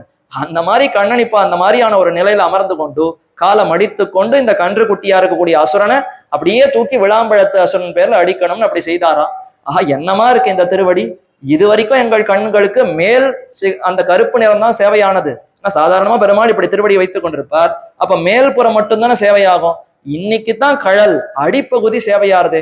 ஆஹா, இந்த அடிப்பகுதி எவ்வளவு சிவந்து அவ்வளவு ஆச்சரியமா இருக்க. மேல்புறம் கருத்த திருமேனி, உள்புறம் சிவந்த தாமரையை போன்ற அழகான அந்த சிகப்பு நிறம் கொண்டதாய் கண்கள் அப்படி கவரக்கூடிய அழகு இருக்கிறது. என்ன அழகு என்ன அழகு. கழல் போற்றி என்று அந்த திருவடிகளுக்கு பல்லாண்டு பாடுகிறார்கள். அடி போற்றி என்று நீட்டின திருவடிகளுக்கு பல்லாண்டு, கழல் போற்றி என்று மடக்கின திருவடிகளுக்கு மங்களாசாசனம் செய்கிறார்கள். கழல் போற்றி விளவின்காய் கன்றினாள் வீழ்த்தவனே எந்த நலவன்னால் யானுடைய அன்பு என்று மற்ற ஆழ்வார்கள் எல்லாம் இப்படி கன்று குட்டி அசுரனை முடித்தவன் விளாம்பழ அசுரனை முடித்தவனுக்குத்தான் என்னுடைய மனசு பறி கொடுத்திருக்கிறேன் என்று அப்படி ஈடுபட்டார்களே தவிர இப்படி உதைத்து இப்படி அழித்த அந்த எம்பெருமானுக்கு என்ன ஆபத்து வருகிறதோன்னு வயிறறிந்து பல்லாண்டு பாடவில்லை யாரும். அதனால இப்போ ஆண்டாள் பல்லாண்டு பாடுகிறாராம். பெரியாழ்வார் திருமகள் ஆகையாலே இச்செயலை செய்த இவனுக்கு காப்பிடுகிறாள் கோதை இன்னும் இதை சொன்னாளா. அடுத்து இப்ப அனுகூலனே சத்ருவா வந்துட்டார். இதாவது அசுரர்கள் எதிர்த்து வந்தது, இப்ப கூடவே தேவன் தேவன் பெயர் வைத்துக் கொண்டு என்னுடைய பக்தன் ஆசிரித்தன் பெயர் வைத்துக் கொண்டு இந்த பசுந்தோல் போர்த்திய புலின்னு சொல்லுவோமே அந்த மாதிரி இவன் தேவேந்திரன் இந்திரன். அப்ப இவனுக்கு வசப்பட்டவன் கண்ணன் பெருமானால படைக்கப்பட்ட தேவர்களுக்குள்ள ஒருத்தன் தானே. அப்ப கண்ணன் இடத்துல விரோதம் இல்லாம தான் நடந்துக்கணும். அவனே விரோதித்து கொண்டு வந்த சமயம் இருக்கிறதே. குன்று குடையா எடுத்தாய் குணம் போற்றி. கோகுலத்துல வருஷா வருஷம் ஒரு பெரிய திருப்பாவாட உற்சவம் நடக்கும். திருப்பாவாட உற்சவம்னா என்ன? பெரிய வஸ்திரத்தை விரிக்கணும். ரொம்ப பெரிய வஸ்திரத்தை விரித்து அப்படியே பட்னம் படினா பெரிய படிப்படியா பிரசாதங்களை செய்து அப்படியே மலை போல குவிக்கணுமா. அரிசி சாதத்தினாலேயே ஒரு பெரிய மலை. அட்டுக்குவி சோத்து பருப்பதமும் தயிர்வாவியும் நெய்யலரும் அடங்க பொட்ட துற்றி என்று பெரியாழ்வார் நம்முடைய பெரியாழ்வார் திருமொழியில தெரிவிக்கிறார். அட்டுக்குவி சோற்று பருப்பதம், பருப்பதம்னா மலை. அட்டுக்குவின்னா அன்ன சாதத்தை வடித்து, அட்டுங்கிறது வடித்துன்ற அர்த்தம். அன்ன சாதத்தை தழிக பண்ணி அன்னத்தினாலேயே அப்படி மலை மாதிரி சமைக்கணுமா. பெரிய மலை மாதிரி கட்டி என்ன பண்ணணும்னா இந்திரனுக்கு படையல் போடணும். ஏன்னா இந்திரன் தானே இந்த மழையெல்லாம் கொடுக்கிறார். கோகுலத்துல இருக்கக்கூடிய அத்தனை செடி கொடிகள் அதெல்லாம் பயிர்கள் எல்லாம் வாழணும்னா நல்ல மழை பெய்யணும். அந்தந்த சமயத்துல வெயில் மழை இதெல்லாம் இருக்கணும். இதுக்கெல்லாம் அந்த தேவதைகளுக்கெல்லாம் தலைவனா இருப்பவன் தேவேந்திரன். அதனால அவனுக்கு பூசை, வருஷா வருஷம் ஒரு நாள் அவனுக்கு படையலிடுவது என்ன வழக்கத்தை வைத்துக் கொண்டிருந்தார்களா. இதெல்லாம் கண்ணன் பிறக்கிறதுக்கு முன்னாடி செய்யலாம். கண்ணனே பிறந்துட்டார், பரமாத்மாவே இருக்காருன்னா அப்புறம் பரமாத்மாவை மீறி இன்னொரு தெய்வத்துக்கு என்ன படையல்? அதுதான் பெருமானுக்கு பிடிக்கல. போற இதெல்லாம் நிறுத்துங்கள் என்று கண்ணன் சொன்னாராம். அதாவது தெய்வமாவது அதாவது இதாவது தேவேந்திரன் எல்லாம் ஒரு தேவனா, அவனுக்கெல்லாம் எது கொடுக்கணும்? அவன் ஏதாவது யாரான கண்ணால பாத்திருக்கீங்களா? தேவேந்திரன் வந்து மழை பெய்தான்ங்கிறத எங்கேயானு கண்ணால பாத்திருக்கீங்களா? இல்லையோ. அப்ப இந்த தேவர்களை எல்லாம் யாரும் இப்ப வழிபட வேண்டாம், இந்த மலை தான் எல்லாம் கொடுக்கறதுன்னு ஒரு கோவர்தன மலத்தை காட்டினானா. கோவர்தன மலை அது அங்கேயே இருந்தது. அந்த மலையை காண்பித்து நம்முடைய பசுமாடு கன்றுகள் எல்லாம் இதுலதான் போய் மேய்கிறது, புல் கொடுப்பது இது. அதே மாதிரி இதுல பல நீர் அருவிகள், எல்லா அருவிகளும் கொட்டுறது. அப்ப நீருக்கே ஆதாரமாக இருப்பது இந்த மலை. அப்ப இந்த மலை தானே நமக்கு எல்லாத்தையும் கொடுக்கறது. அப்ப இந்த மலைக்கே படையில இடுவோம். அது என்ன தேவேந்திரன் கண்ணுக்கு தெரியாத யாரோ ஒரு தேவதைக்கு படையில இடுவதுன்னு நாஸ்திகம் பேசினார் கண்ணன். இதே கண்ணன் 7 வயசுல நாஸ்திகம் பேசினவர். அப்புறம் வயசாகி 64 வயசுக்கு மேல கண்ணன் கீதையை உபதேசித்தாரே. அங்க என்ன சொல்றாருன்னா தேவர்கள் எல்லாம் உண்டு, தேதேவான் பாவயந்தகா பரஸ்பரம் பாவயந்தகா, தேவர்களையும் படைத்தேன் உங்களையும் படைத்தேன், நீங்கள்லாம் தேவர்களுக்கு ஆராதனமா யாக யஜ்யங்களை செய்யணும். மீண்டும் அந்த தேவர்கள் மகிழ்ந்து உங்களுக்கு மழையை பொழிவர்கள், உங்களுக்கு வேண்டிய அந்த தானியங்கள் எல்லாம் நன்கு வளர்த்து கொடுப்பார்கள்னு. ஆகவே நீங்கள் 2 பேரும் ஒருத்தருக்கு ஒருத்தர் அந்யோன்யமா இருக்கணும்னு அங்க உபதேசிக்கிறார். என்ன சுவாமி 7 வயசுல தேவேந்திரனாவது ஒன்னாவது எல்லாம் மலை தான் பண்றது, கண்ணுக்கு முன்னாடி தெரியறதை விட்டுட்டு கண்ணுக்கு தெரியாததுக்கு நம்பிக்கொண்டிருக்கிறீர்னு அங்க விதண்டாவாதம் பண்ணினவர், நாஸ்திகத்தை பேசினவர். கீதை சொல்றச்ச மட்டும் தேவர்கள் எல்லாம் உண்டு, உங்களை படைக்கும் பொழுதே தேவர்களையும் உங்களையும் சேர்த்து தான் படைச்சிருக்கேன், 2 பேரும் ஒருத்தருக்கு ஒருத்தர் இப்படி உதவிக்கணும், நீங்கள் யாக யஜ்யங்களை அவருக்கு செய்யணும், அவர்கள் உங்களுக்கு திருப்பி மழையை பொழிவர்கள் இப்படி சொல்றாரு. இது என்ன கண்ணனே மாத்தி பேசலாமான்னா மாத்தி பேசலாம். அவரே இருக்கிற சமயத்துல வேறு சட்டம், அவர் நேரடியா இல்லாத இடத்துல வேறு சட்டம். இப்போ கோகுலத்தை பொறுத்த மட்டும் அவரே பிறந்துட்டாரே, பிறந்திருக்கிற சமயத்துல அவருக்கு நேரம் பண்றதை விட்டுட்டு எங்க ஏதோ ஒரு தேவதைக்கு பண்ணினா அதெல்லாம் அவர் ஏத்துப்பாரா? நானே இருக்கிறச்ச இன்னொரு தேவதை என்ன? இவர் தான் எல்லா தேவதைக்கும் அந்தரியாமியாக இருப்பவரே. அங்கான்யா தேவதாகா என்று அத்தனை தேவதைகளையும் தன்னுடைய திருமேனியில அங்கங்களாக கொண்டிருப்பவர் எம்பெருமான். கீதையில அதையும் சொல்றார், இந்த தேவதைகளே உங்களுக்கு பலனை கொடுப்பதாக யாரும் நினைக்க வேண்டாம், அந்தந்த தேவதைகளுக்குள்ளே இருக்கக்கூடிய நான் தான் நீங்கள் செய்யக்கூடிய யாக யஜ்யங்களை ஏற்று உங்களுக்கு தக்க பயனை கொடுக்கிறேன்னு அங்கேயும் நன்னா தெரிவிக்கிறார். இருந்தாலும் இப்ப இந்த தேவேந்திரனுக்கு இங்க வேண்டாம், மலைக்கே இடுங்கள்னு ஏன் சொன்னார்னா அந்த தேவேந்திரன் சற்று கர்வத்தோடு இருந்தானோ. என்னாலதான் எல்லாம் நடக்கிறது, நான் தான் இந்த கோகுலத்தை இதெல்லாம் செழிப்பா வைப்பதற்கு காரணமே நான் தான் கர்வப்பட்டு கொண்டிருந்தான். இது கூடுமா? அவனுடைய கர்வத்தை அடக்கணும். 2வது தான் நேர்ல இருக்கச்ச இன்னொன்னு இந்திரனுக்கு போய் படைக்கிறது, இதெல்லாம் வேறு தேவதை இடத்துல போவதே கூடாது என்ன எம்பெருமான் அதை தடுப்பதற்காக ஒரு பெரிய விளையாட்டை நிகழ்த்தினான். எல்லாரும் இந்த கோவர்தனத்துக்கு தான் படைக்கணும்னு சொன்ன உடனே ஊரு 2 பட்டுடுத்தான். சின்னவர்கள்லாம் ஒரு குழுவா பிரிஞ்சுட்டா, வயசானவர்கள்லாம் ஒரு குழுவா பிரிஞ்சுட்டா. வயசானவர்கள்லாம் சொன்னா ஐயோ பழச மாத்தக்கூடாது, தெய்வ குத்தம் ஆயிடும், இத்தனை காலமா நாம இந்திரனுக்கு தான் படையல் போட்டு இருக்கோம், இன்னைக்கு யாரோ ஒரு கண்ணன் சொல்றாங்கிறத மாத்தி செஞ்சுட்டா பெரிய ஆபத்து வந்துரும் அப்படின்னு பெரியவர்கள்லாம் சொன்னாலாம். சின்ன குழந்தைகள்லாம் ஒரே குரல்ல கூடவே கூடாது, கண்ணன் என்ன சொன்னாரோ அதைத்தான் கேட்கணும், கண்ணன் சொல்லுவதுதான் வேதம், அவர் சொல்றதுதான் சத்தியம், அவர் சொல்றபடிதான் நாங்கள் நடப்போம், யாரானு எதிர்த்து வந்தால் நாங்கள்லாம் வரவே மாட்டோம் அப்படின்னு இவர்கள்லாம் முரண்டு பிடிக்க, சரி வேறு வழி இல்லை, எப்பொழுதுமே பெரியோர்கள் சிறியவர்களுக்கு விட்டு கொடுத்து தானே போகணும், அதனால கண்ணனோடு இத்தனை பேரும் சேர்ந்து அடம் பிடித்தால் வேறு வழி இல்லைன்னு அத்தனை பேரும் இசைய அவரவர்கள் கிரகங்கள்ல இருந்து நிறைய பிரசாதங்களை பண்ணி கொண்டு வந்து அத்தனை பிரசாதத்தையும் சேர்த்தார்கள். வெறும் அன்ன பிரசாதம் மட்டும் இல்ல, பக்ஷணங்கள் ஓகோரைகள்னு எல்லாம் பண்ணி திருப்பணியாரங்கள் எல்லாத்தையும் கொண்டு வந்து மலைமலையா அப்படி குவித்து ரெடியா இருக்கு, எல்லாம் தயாரா இருக்கு முன்னாடி. இப்ப சாப்பிடணுமே, கோவர்தனம் எப்படி சாப்பிடும்? மலை போய் இத்தனை ஆகாரத்தை சாப்பிடுமா? ஆனா சாப்பிட போகிறது. எல்லாரும் பாருங்கள், இத்தனை காலம் நீங்கள் கொடுத்து தேவேந்திரன் எத்தையான வாயில போட்டு இருக்கானா நீங்கள் பார்த்திருக்கீர்களா? இல்லை. ஆனா இன்னைக்கு இது மொத்தத்தையும் கோவர்தனம் சாப்பிட போறது அப்படின்னா, சரி கோவர்தனம் சாப்பிடணும்னா தர போடணுமே, பெருமாளுக்கு நைவேத்தியம் ஆறுதுன்னா தர போட்டுதானே பெருமாளுக்கு நைவேத்தியம் ஆறுது. அத மாதிரி இந்த கோவர்தனத்துக்கு இப்ப படையல், அவர் அமுது செய்ய போகிறாருன்னா தர போடணும். இத்தனை பேர் பார்த்துட்டு அவர் சாப்பிடுவாரா? அவருக்கு எவ்வளவு வெட்கமா இருக்கும். அதனால தர போடணும். மலைக்கு எங்க தர போட முடியும்? ஏதோ ஒரு சின்ன சன்னதினா 8க்கு 8 தரையை தச்சுன்னு வந்து தரையை போட்டுடலாம். இவ்வளவு பெரிய மலைக்கு முன்னாடி எந்த தரையை தொங்க விடுறது? ஒண்ணும் பண்ண முடியாது. என்ன, நீங்கள் எல்லோரும் கண்ணை மூடிக்கொள்ளுங்கள். இத்தனை பேருடைய கண்ணை மூடிண்டா தர போடுற அவசியமே இல்லையே. எல்லாரும் கண்ணை மூடிக்கொள்னு சொல்ல, கண்ணனும் அத்தனை பேரையும் கண்ணை மூடிக்கொண்டு அகம் கோவர்தனோஸ்மின்னு ஒரு வார்த்தை சொன்னாராம். நானே கோவர்தனம் சொன்னார். அடுத்த க்ஷணம் மலையை காணும். மலையை காணும்னா எதிரில் இருந்த கூட அந்த அன்னப்பிரசாதத்தால் ஆனப்பட்ட மலையை காணுமா. கோவர்தன மலை இருக்கு, முன்னாடி வைக்கப்பட்ட படையல் இந்த சாதத்தால் ஆன மலையே காணும். என்ன ஆச்சுன்னா அத்தனையும் கண்ணனே விழுங்கி விட்டாரா. மஞ்சார வலையேழும் கடல்களேழும் மாநிலமும் எல்லாத்தையும் உலகமுண்ட பெருவாயன் அல்லவா. இந்த மலை பிரசாதம் எல்லாம் எம்மாத்திரம் அப்படியே மொத்தத்தையும் கபலீகரமா விழுங்கி விட்டார் கண்ணன். திருப்தியா ரொம்ப சந்தோஷமா மொத்தத்தையும் ஏத்துட்டோடனே கண்ணை திறந்து பாருங்கள்னு சொன்னார். பார்த்தா எதையுமே காணும். பாத்தீங்களா, கோவர்தனம் ஒண்ணு மிச்சம் இல்லாம இத்தனையும் சாப்பிட்டுருக்குன்னா ரொம்ப வருஷமா அதுக்கு பசி போல் இருக்கு. நீங்கள் அதை விட்டுட்டு ஏதோ இந்திரனுக்கு கொடுக்குறேன்னு இத்தனை காலம் பண்ணினதெல்லாம் எவ்வளவு பெரிய குற்றம். இனிமேற் கொண்டு இந்த கோவர்தனத்துக்கு தான் எல்லாம் கொடுக்கணும்னு சொல்ல ஊராள்லாம் ஒரே சந்தோஷப்பட்டார்கள். ஆனா இந்திரனுக்கு ஒரு பெரிய கர்வம், அதாவது அவனுக்கு அவமானம் ஆயிடுச்சு. என்னை விட்டுட்டு இந்த பையன் சொல்றாங்கிறத கேட்டுட்டு இத்தனை பேரும் கோவர்தனத்துக்கு படையிட்டார்களா, இந்த ஊரை விட்டேனா பார் என்று கல்மழை பொழிய ஆரம்பித்தாராம். ஏன் கல்மழைனா, ஒரு கல் இந்த கோவர்தனம்ங்கிற ஒரு மலையை காண்பித்து இதுதான் உங்களை ரட்சிக்கிறதுன்னு சொன்னானா, நான் இப்ப அந்த கல்லாலேயே மழையை பெய்ய வச்சு இந்த ஊரே நாசமடையும்படி செய்கிறேன் பார்னு கல்மழையை பெய்ய தொடங்கினாராம். குன்று குடையாய் எடுத்தாய் குணம் போற்றி, கல்லெடுத்து கல் மாறி காத்தாய். அவன் எப்ப கல்மழையை பெய்யறானோ நானும் கல்லையே எடுத்து காப்பாத்துறேன் பாருன்னு சொல்லிதான் கோவர்தனத்தை மலையா கொடையா பிடித்தாராம். ஏன் வேற எதையான கொடையா தூக்கி இருக்கலாமேனா, இந்திரன் கல்மழையை பெய்கிறான், அதனால நானும் இந்த கல்லா இருக்கக்கூடிய கோவர்தனத்தையே தூக்கி ரட்சிக்கிறேன். ஒருவேளை அவன் ஜலத்தால மழை பெய்தால் இவர் கடலையே கூட தூக்கி கொடையா பிடிச்சு ரட்சிப்பாராம். கடலை தூக்க முடியுமான்னா மலையை மட்டும் தூக்க முடியுமா? எந்த மலையும் நம்மளால தூக்க முடியாது. அப்ப பரமாத்மா மலையை தூக்குறாருன்னா கடலை தூக்க முடியாதா? அப்ப எதிராளி எத்தால நம்மை அடிக்க வருகிறானோ அத்தாலேயே அவனுக்கு பாடத்தை புகட்ட வேண்டும் என்பதற்காக எம்பெருமான் அந்த மலையை தூக்கி ரட்சித்தார். குன்று குடையாய் எடுத்தாய், என்னைக்காவது குன்று குடையாகுமா? பெருமான் இந்த குன்றை கூட குடையாக ஆக்கி இதற்கு கீழே அனைவரும் வந்து என்னிடத்துல சேர்ந்திருங்கள்னு அப்படி குன்றை தூக்கி பிடித்தான். குன்று குடையாய் எடுத்தாய் குணம் போற்றி. என்னமா இந்த குணம், என்ன குணம், என்ன குணம்? விரோதியை அழிக்க விளையாட்டாக கன்றெடுத்தா போல கன்றுகளை நோக்க குன்றெடுத்தபடி. ஒரு கன்றுக்குட்டி அந்த அசுரன் அவன் அழிக்கணும், விளாம்பழ அசுரன் அழிக்கணும்ட்டு அந்த கண்ணுக்குட்டி அப்படி தூக்கி அனாயாசமா தூக்கி அடிச்சாரா, அத மாதிரி இப்ப கோபிகள் இந்த இருக்கக்கூடிய பசுமாடுகள் இத்தனை பேரையும் ரட்சிக்கணுங்கிறதுக்காக அனாயாசமா மலையை தூக்கிட்டாராம். என்னமோ இந்த புஸ்தகத்தை தூக்குற மாதிரி அப்படி சட்டென்று அந்த பெரிய கோவர்தன மலையை தன்னுடைய சிறு கைகளாலே அப்படி தூக்கி பிடித்தார். அப்படி தூக்கி பிடித்த உடனே அப்பதான் என்ன ஆச்சுன்னா, குன்று குடையா எடுத்தாய் குணம் போற்றி. இது என்ன குணம், என்ன குணம்?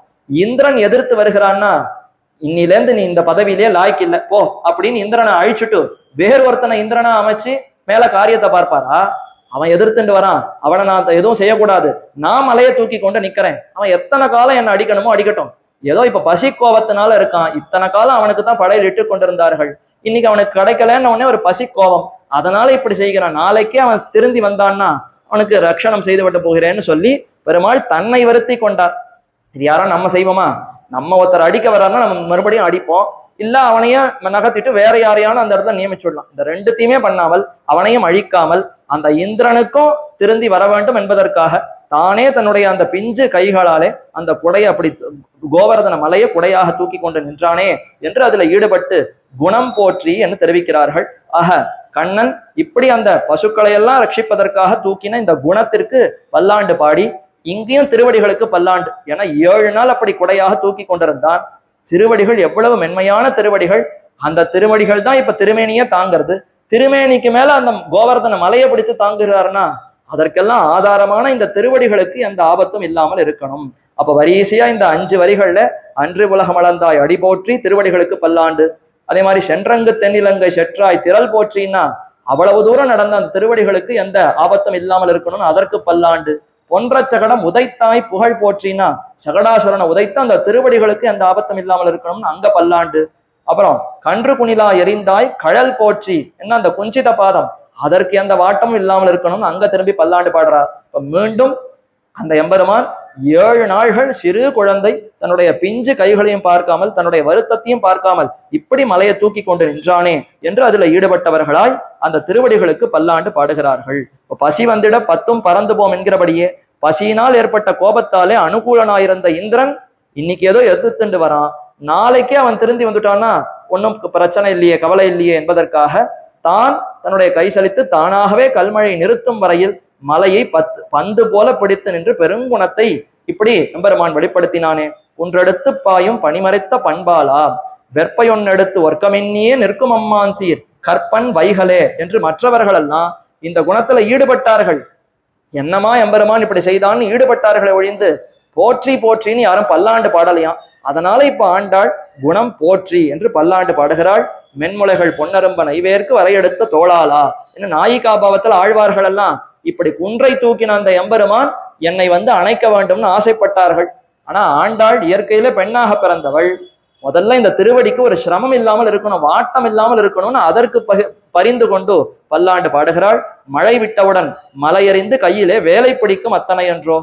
எல்லா வேலையெல்லாம் முடிஞ்சுடுத்துன்னா ஆத்துக்கு என்ன பண்ணுவாருன்னா கையில வேலை பிடித்து கொண்டு நிற்பாராம். உண்டா கண்ணனுக்கு வேல் உண்டானா கூர்வேல் கொடுங்கொழிலன் நந்தகோபன் குமரன். தந்தை கையில வேல் பிடித்தால் குழந்தையும் கையில வேலை பிடிக்கும், தந்தை வில்ல பிடித்தால் குழந்தையும் வெள்ள பிடிக்கும். தசரதன் வெள்ள பிடிச்சான், ராமன் வெள்ள பிடிச்சார், நந்தகோபர் வேலை பிடிச்சார், கண்ணனும் வேலை பிடிச்சார். அதனால அந்த வேலை சொல்லுகிறார்களாம். என்ன சுவாமி திடீர்னு இப்ப இந்த வேலுக்கு என்ன வந்ததுன்னா, ஐயோ நான் பல்லாண்டு பாடுறேன்னு சொல்லி எவ்வளவு பெரிய தப்பு காரியத்தை பண்ணிட்டேன். பெரியாழ்வார் மாத்திரம் இந்த க்ஷணத்துல இருந்தா எனக்கு ஒரு பெரிய திட்டு நடந்திருக்கும், என்ன பெருசா கோச்சுன்னு இருப்பார். நீ என்ன பல்லாண்டு பாடினா உனக்கு ஒண்ணுமே தெரியலையேன்னு என்ன வெய்திருப்பார். என்னாச்சு, ரொம்ப நன்னாதானே பல்லாண்டு பாடி கொண்டிருந்தாள்னா ஒரு சிறு குழந்தை தலையில இத்தனை பெருமைகளை ஏத்தி வச்சா ஊர் முழுக்க திரண்டு இந்த குழந்தையா உலகத்தால் இருந்தது, இந்த குழந்தையா லங்கைக்கு போய் ராவணனை முடிச்சது, இந்த குழந்தையா சகடாசுரனை முடிச்சது, இந்த குழந்தையா கன்று குணிலா எரிந்தது அப்படின்னு ஒரு குழந்தைய இத்தனையும் பண்ணித்தான்னு ஆஹாஹான்னு பாப்பாளாம். அவளுடைய கண்ணெல்லாம் பட்டுடுமா. இந்த மாதிரி பண்ணிட்டியே கோதைய, ஒவ்வொரு பெருமையும் தனித்தனியா ஒவ்வொரு நாள் சொல்லி பல்லாண்டு பாட வேண்டி இருக்க ஒரே ஒரு கண்ணன் இடத்துல இத்தனை பெருமையும் சேர்த்து வைத்து ஒரே க்ஷணத்திலே இத்தனை சரித்திரங்களையும் சொல்லினாய் என்றால் எல்லாருடைய திருஷ்டி தோஷமும் வந்துடும். இது வரைக்குமான யாருக்கும் தெரியவே தெரியாது. ராமன் வேறு யாரோ, திருவிக்கிரமன் வேறு யாரோ, கண்ணன் வேறு யாரோ நினைத்து கொண்டிருப்பார்கள். இப்ப எல்லாத்தையும் சேர்த்து இவன் தலையில ஏத்திட்டேன்னா இவனா இதெல்லாம் செஞ்சான், இவனா இதெல்லாம் செஞ்சான்னு ஊர் முழுக்க இதையே பேசி அதனாலேயே ஒரு பெரிய திருஷ்டி கண்ணெச்சல் பட்டுவிடும். இந்த மாதிரி செய்து விட்டாயே என்ன பெரியாழ்வார் வருந்து வரான். உடனே சட்டென்று நினைத்து கொண்டு அதனாலதான் இப்ப வேல் போற்றின்னு மாற்றுகிறார். 5 வரியில திருவடிகள் போற்றின்னு பாடினாளா, போரும் நாம ஏதோ மங்களாசாசனம் பண்றோம்னு கடைசியில பெரிய ஆபத்தையே விலைக்கு வாங்கிட்டோம். இப்ப இதை எப்படி மாத்துறதுன்னா, ஐயோ கண்ணனுக்கு இந்த சாமர்த்தியம்லாம் இல்ல, எல்லாம் கையில பிடிச்சுட்டு இருக்கிற வேல் தான்.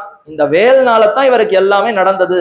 என்ன அப்படி கறி பூசுகிறாராம். இதைத்தான் கறி பூசுதல்னு சொல்லுவா. குழந்தைக்கு திருஷ்டி படாமல் இருக்கிறதுக்கு கண்ணத்துல கருப்பு புட்டு ஏன் வைக்கிறோம்னா, எல்லாரும் அந்த புள்ளிய பார்த்துட்டு குழந்தையினுடைய அழகு கூட பெருமா பார்க்க மாட்டான். என்னமா இந்த புள்ளிய வச்சிருக்கான்னு அதை வர்ணிச்சுட்டு போயிடுவான். குழந்தையினுடைய அழகுக்கு அந்த திருஷ்டி தோஷமும் படாமல் இருக்கும்.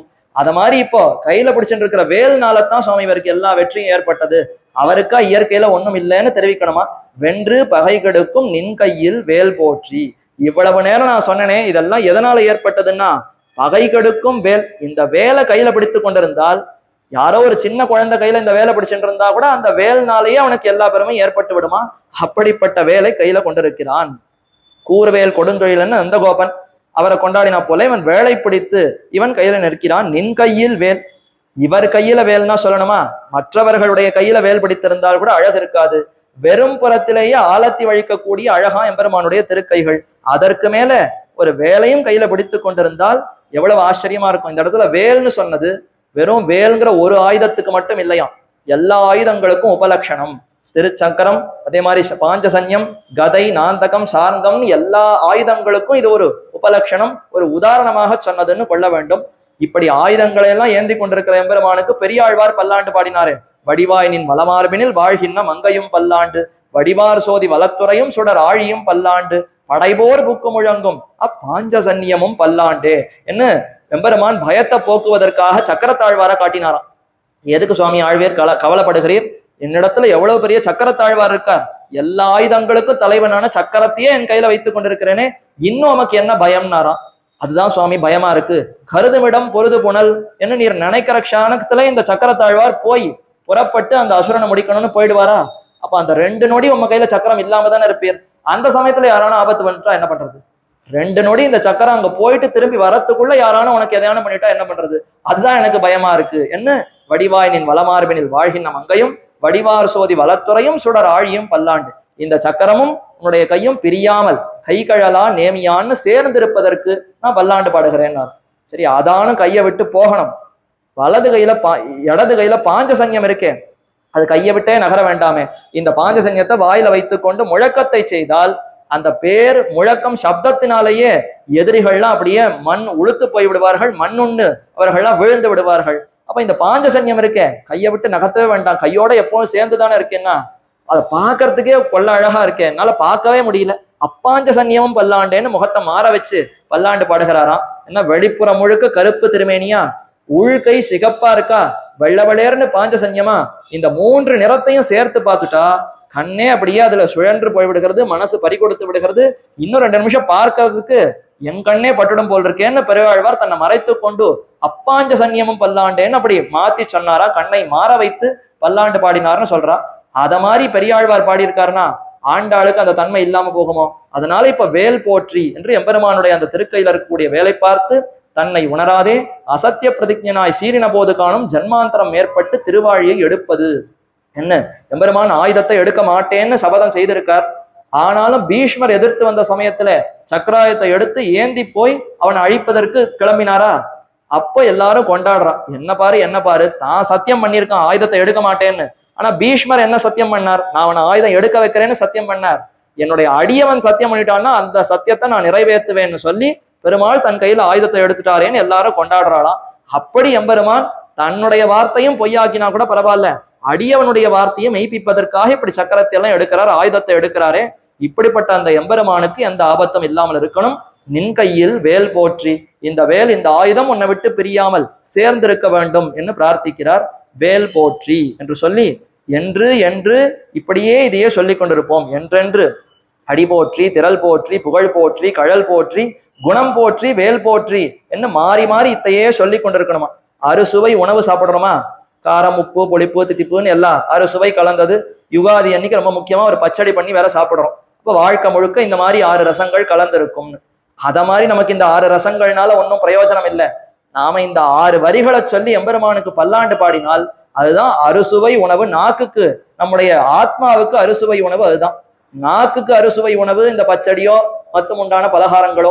ஆனா ஆத்மாவுக்கு உணவு எதுன்னா இந்த மாதிரி எம்பெருமானுடைய அந்த திருநாமங்களை சொல்லி அவருடைய திருவடிகளுக்கு பல்லாண்டு பாடுவது இருக்கிறதே, இதுதான் அறுசுவை உணவு என்று தெரிவித்து என்றென்று உன் சேவகமே, என்று உன் சேவகமேன்னு சொன்னா போறவே. அதே என்றென்றுன்னு சொல்றான்னா என்னுடைய வாழ்நாள் முழுக்க இப்படியே தான் சொல்லி கொண்டிருக்க போகிறேன், இதுதான் எனக்கு யாத்திரை. சுவாமி நீர் எப்படி வாழப் போகிறீர்னா இப்படித்தான் போற்றி போற்றி போற்றின்னு சொல்லிக்கொண்டே என்னுடைய வாழ்க்கையை கடத்த போகிறேன் என்பதற்காக என்றென்று என்று தினம்தோறும் தினம்தோறும் உன்னும் அறுசுவை உண்டி எப்படியோ அதை போல இதை சொல்லிக் கொண்டிருப்போம்.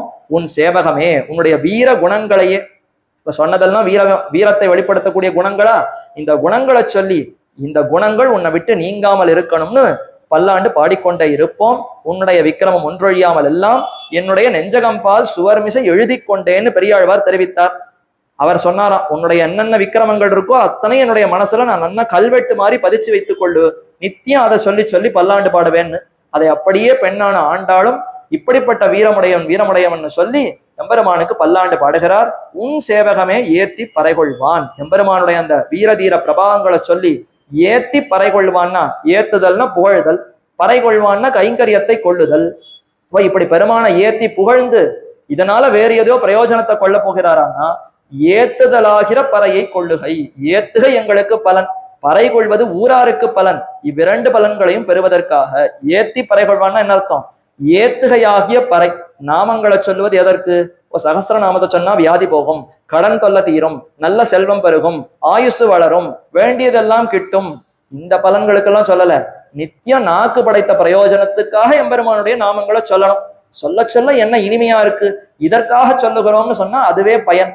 அதே மாதிரி இந்த போற்றி போற்றின்னு சொல்றோமே, பெருமானத்துல போய் போற்றி போற்றின்னு சொல்லி என்ன கேட்க போகிறோம்? அதுவா எனக்கு நல்ல குழந்தை வேணும், நல்ல கல்யாணம் நடக்கணும், நல்ல வெளிநாட்டுக்கு போகணும், இதெல்லாம் கேட்க போறியானா?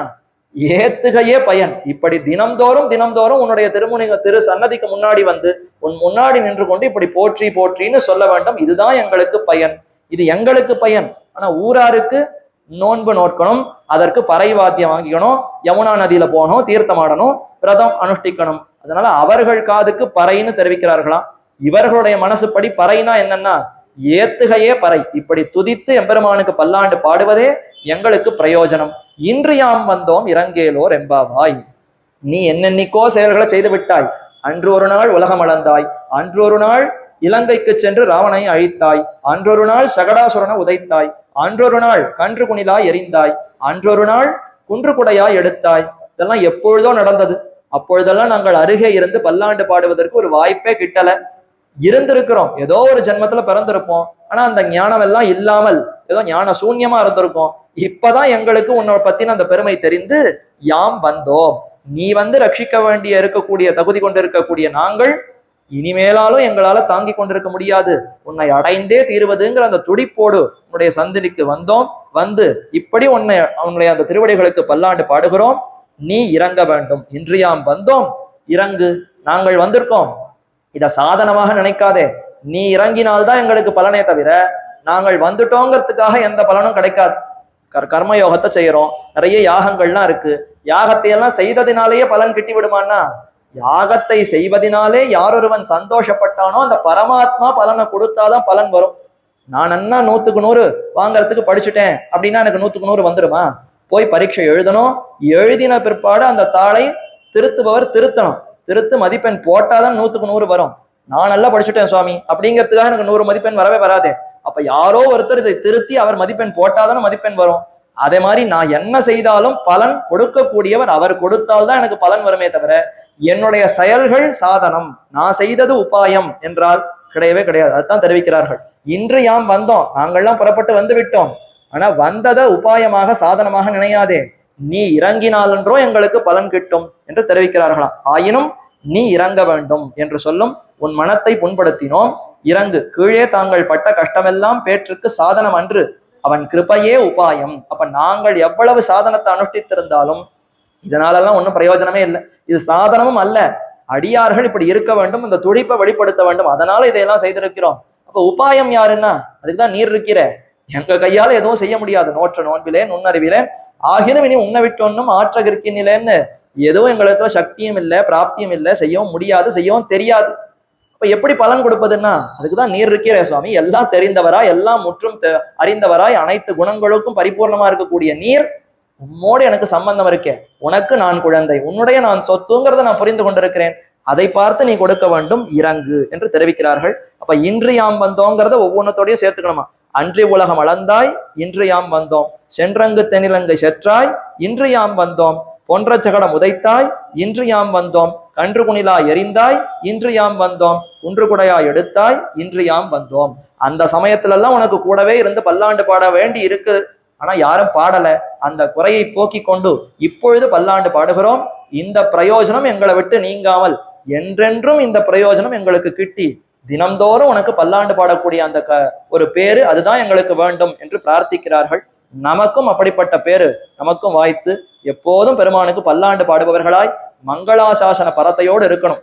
மங்களாசாசன பரைஹி மத் ஆச்சாரிய புரோகமைஹி சர்வைஷ்ட பூர்வைர் ஆச்சாரியைஹி சத்கிருதாயாஸ்து மங்களம் என்ன ஒரு அழகான மங்கள ஸ்லோகம். பிரதிபாதி பயங்கரம். அண்ணன் சுவாமி திருவேங்கடமுடையானுக்கு வரிசையா பல மங்கள ஸ்லோகங்களை தெரிவிக்கிறார். அதுல இறுதியான மங்களம் இதைத்தான் தெரிவிக்கிறார். மங்களாசாசன பரைஹி மத ஆச்சாரிய புரோகமைஹி. என்னுடைய ஆச்சாரியர்கள்லாம் எப்படிப்பட்டவர்கள்? மங்களாசாசன பரத்தையிலே ஊன்றியவர்கள், பெருமானுக்கு மங்களம் மங்களம்னு பாடுவதிலேயே ஈடுபட்டிருப்பவர்கள். அப்படிப்பட்ட ஆச்சாரியர்களாலேயே நீ மங்களத்தை பெற்றாய். பெற்றது மட்டும் போராது, இப்ப இன்று என்னிடத்திலிருந்தும் அதே மங்களத்தை பெற வேண்டும். மங்களாசாசன பரைஹி மத ஆச்சாரிய புரோகமைஹி சர்வைஷ்ட பூர்வைர் ஆச்சாரியைஹி. அனைத்து ஆச்சாரியர்களாலும் நீ மங்களாசாசனத்தை பெற்றாயா? இப்ப அடியனிடத்திலிருந்தும் அந்த மங்களாசாசனத்தை பெற வேண்டும் என்றுதான் அந்த ஸ்லோகத்துல பிரார்த்திக்கிறார். நாமும் அதே போல் ஆண்டாள் நாச்சியார் பாடின மங்களாசாசனம், ஆழ்வார்கள் ஆச்சாரியர்கள் அத்தனை பேரும் பாடின மங்களாசாசனம் அதை எம்பெருமான் ஏற்றுக்கொண்டான். அதே போல நம்மிடத்திலையும் அந்த மங்களாசாசன கைங்கரியத்தை எம்பெருமான் ஏற்றுக்கொண்டு நமக்கும் அந்த பெயரை அனுகிரகிக்க வேண்டும் என்று பிரார்த்தித்துக் கொண்டு அமைகிறேன். நாளைய தினம் எம்பெருமானுடைய அவதார சரித்திரம். ஒருத்தி மகனாய் பிறந்து ஓரிரவில் ஒருத்தி மகனாய் ஒளித்து வளர, பிறந்த வாரம் வளர்ந்த வாரம் நம்மாழ்வார் தெரிவித்தாரு. எப்படி கண்ணன் அவதரித்தான், எதற்கு அவதரித்தான், அவதரித்து எங்கு சென்றான், இதெல்லாம் எதற்கு அதெல்லாம் தான் ஆண்டாள் அழகா விவரிக்கிறாள். இப்படியெல்லாம் நீ பிறந்தது எதற்கு தெரியுமா? எங்களை அனுகிரகிக்கணுங்கிற ஒரே ஒரு எண்ணத்தினாலதான். வேற எந்த காரணம் எந்த பயனுக்காக நீ பிறக்கவில்லை. பிறந்து விட்டு இப்ப வெறுமனே இருந்தால் எப்படி என்பதை நாளைய பாசுரத்துல பிரார்த்திக்கிறாள். அந்த அர்த்தம் என்ன, அந்த அனுபவம் என்ன என்பதை நாளைய தினம் அனுபவிக்கலாம் என்று கூறி அமைகிறேன். தற்பொழுது இன்றைய நாள் பாசுரத்தை அனுசந்திக்க வேண்டும் என்று பிரார்த்தித்துக் கொண்டு அமைகிறேன். அன்றி உலகம் அளந்தாய் அடி போற்றி, சென்றங்கு தென்னிலங்கை செத்தாய் திரள் போற்றி, ஒன்றச்சகடம் உதைத்தாய் புகழ் போத்தி, கண்ணு குணிலாய் எறிந்தாய் கழல் போத்தி, குன்னு குடையா வெடுத்தாய் குணம் போத்தி, வெண்ணு பகை கெடுக்கும் நின் கையில் வேல் போத்தி, என்னென்னும் சேவகமே ஏத்தி பறைகொள்வான், இன்னை யாம் வந்தோம் இறங்கேலோர் எம்பாவாய். ஆண்டாள் திருவடிகளே சரணம், ஆழ்வார் திருவடிகளே சரணம், எம்பெருமானார் திருவடிகளே சரணம், ஜீயர் திருவடிகளே சரணம்.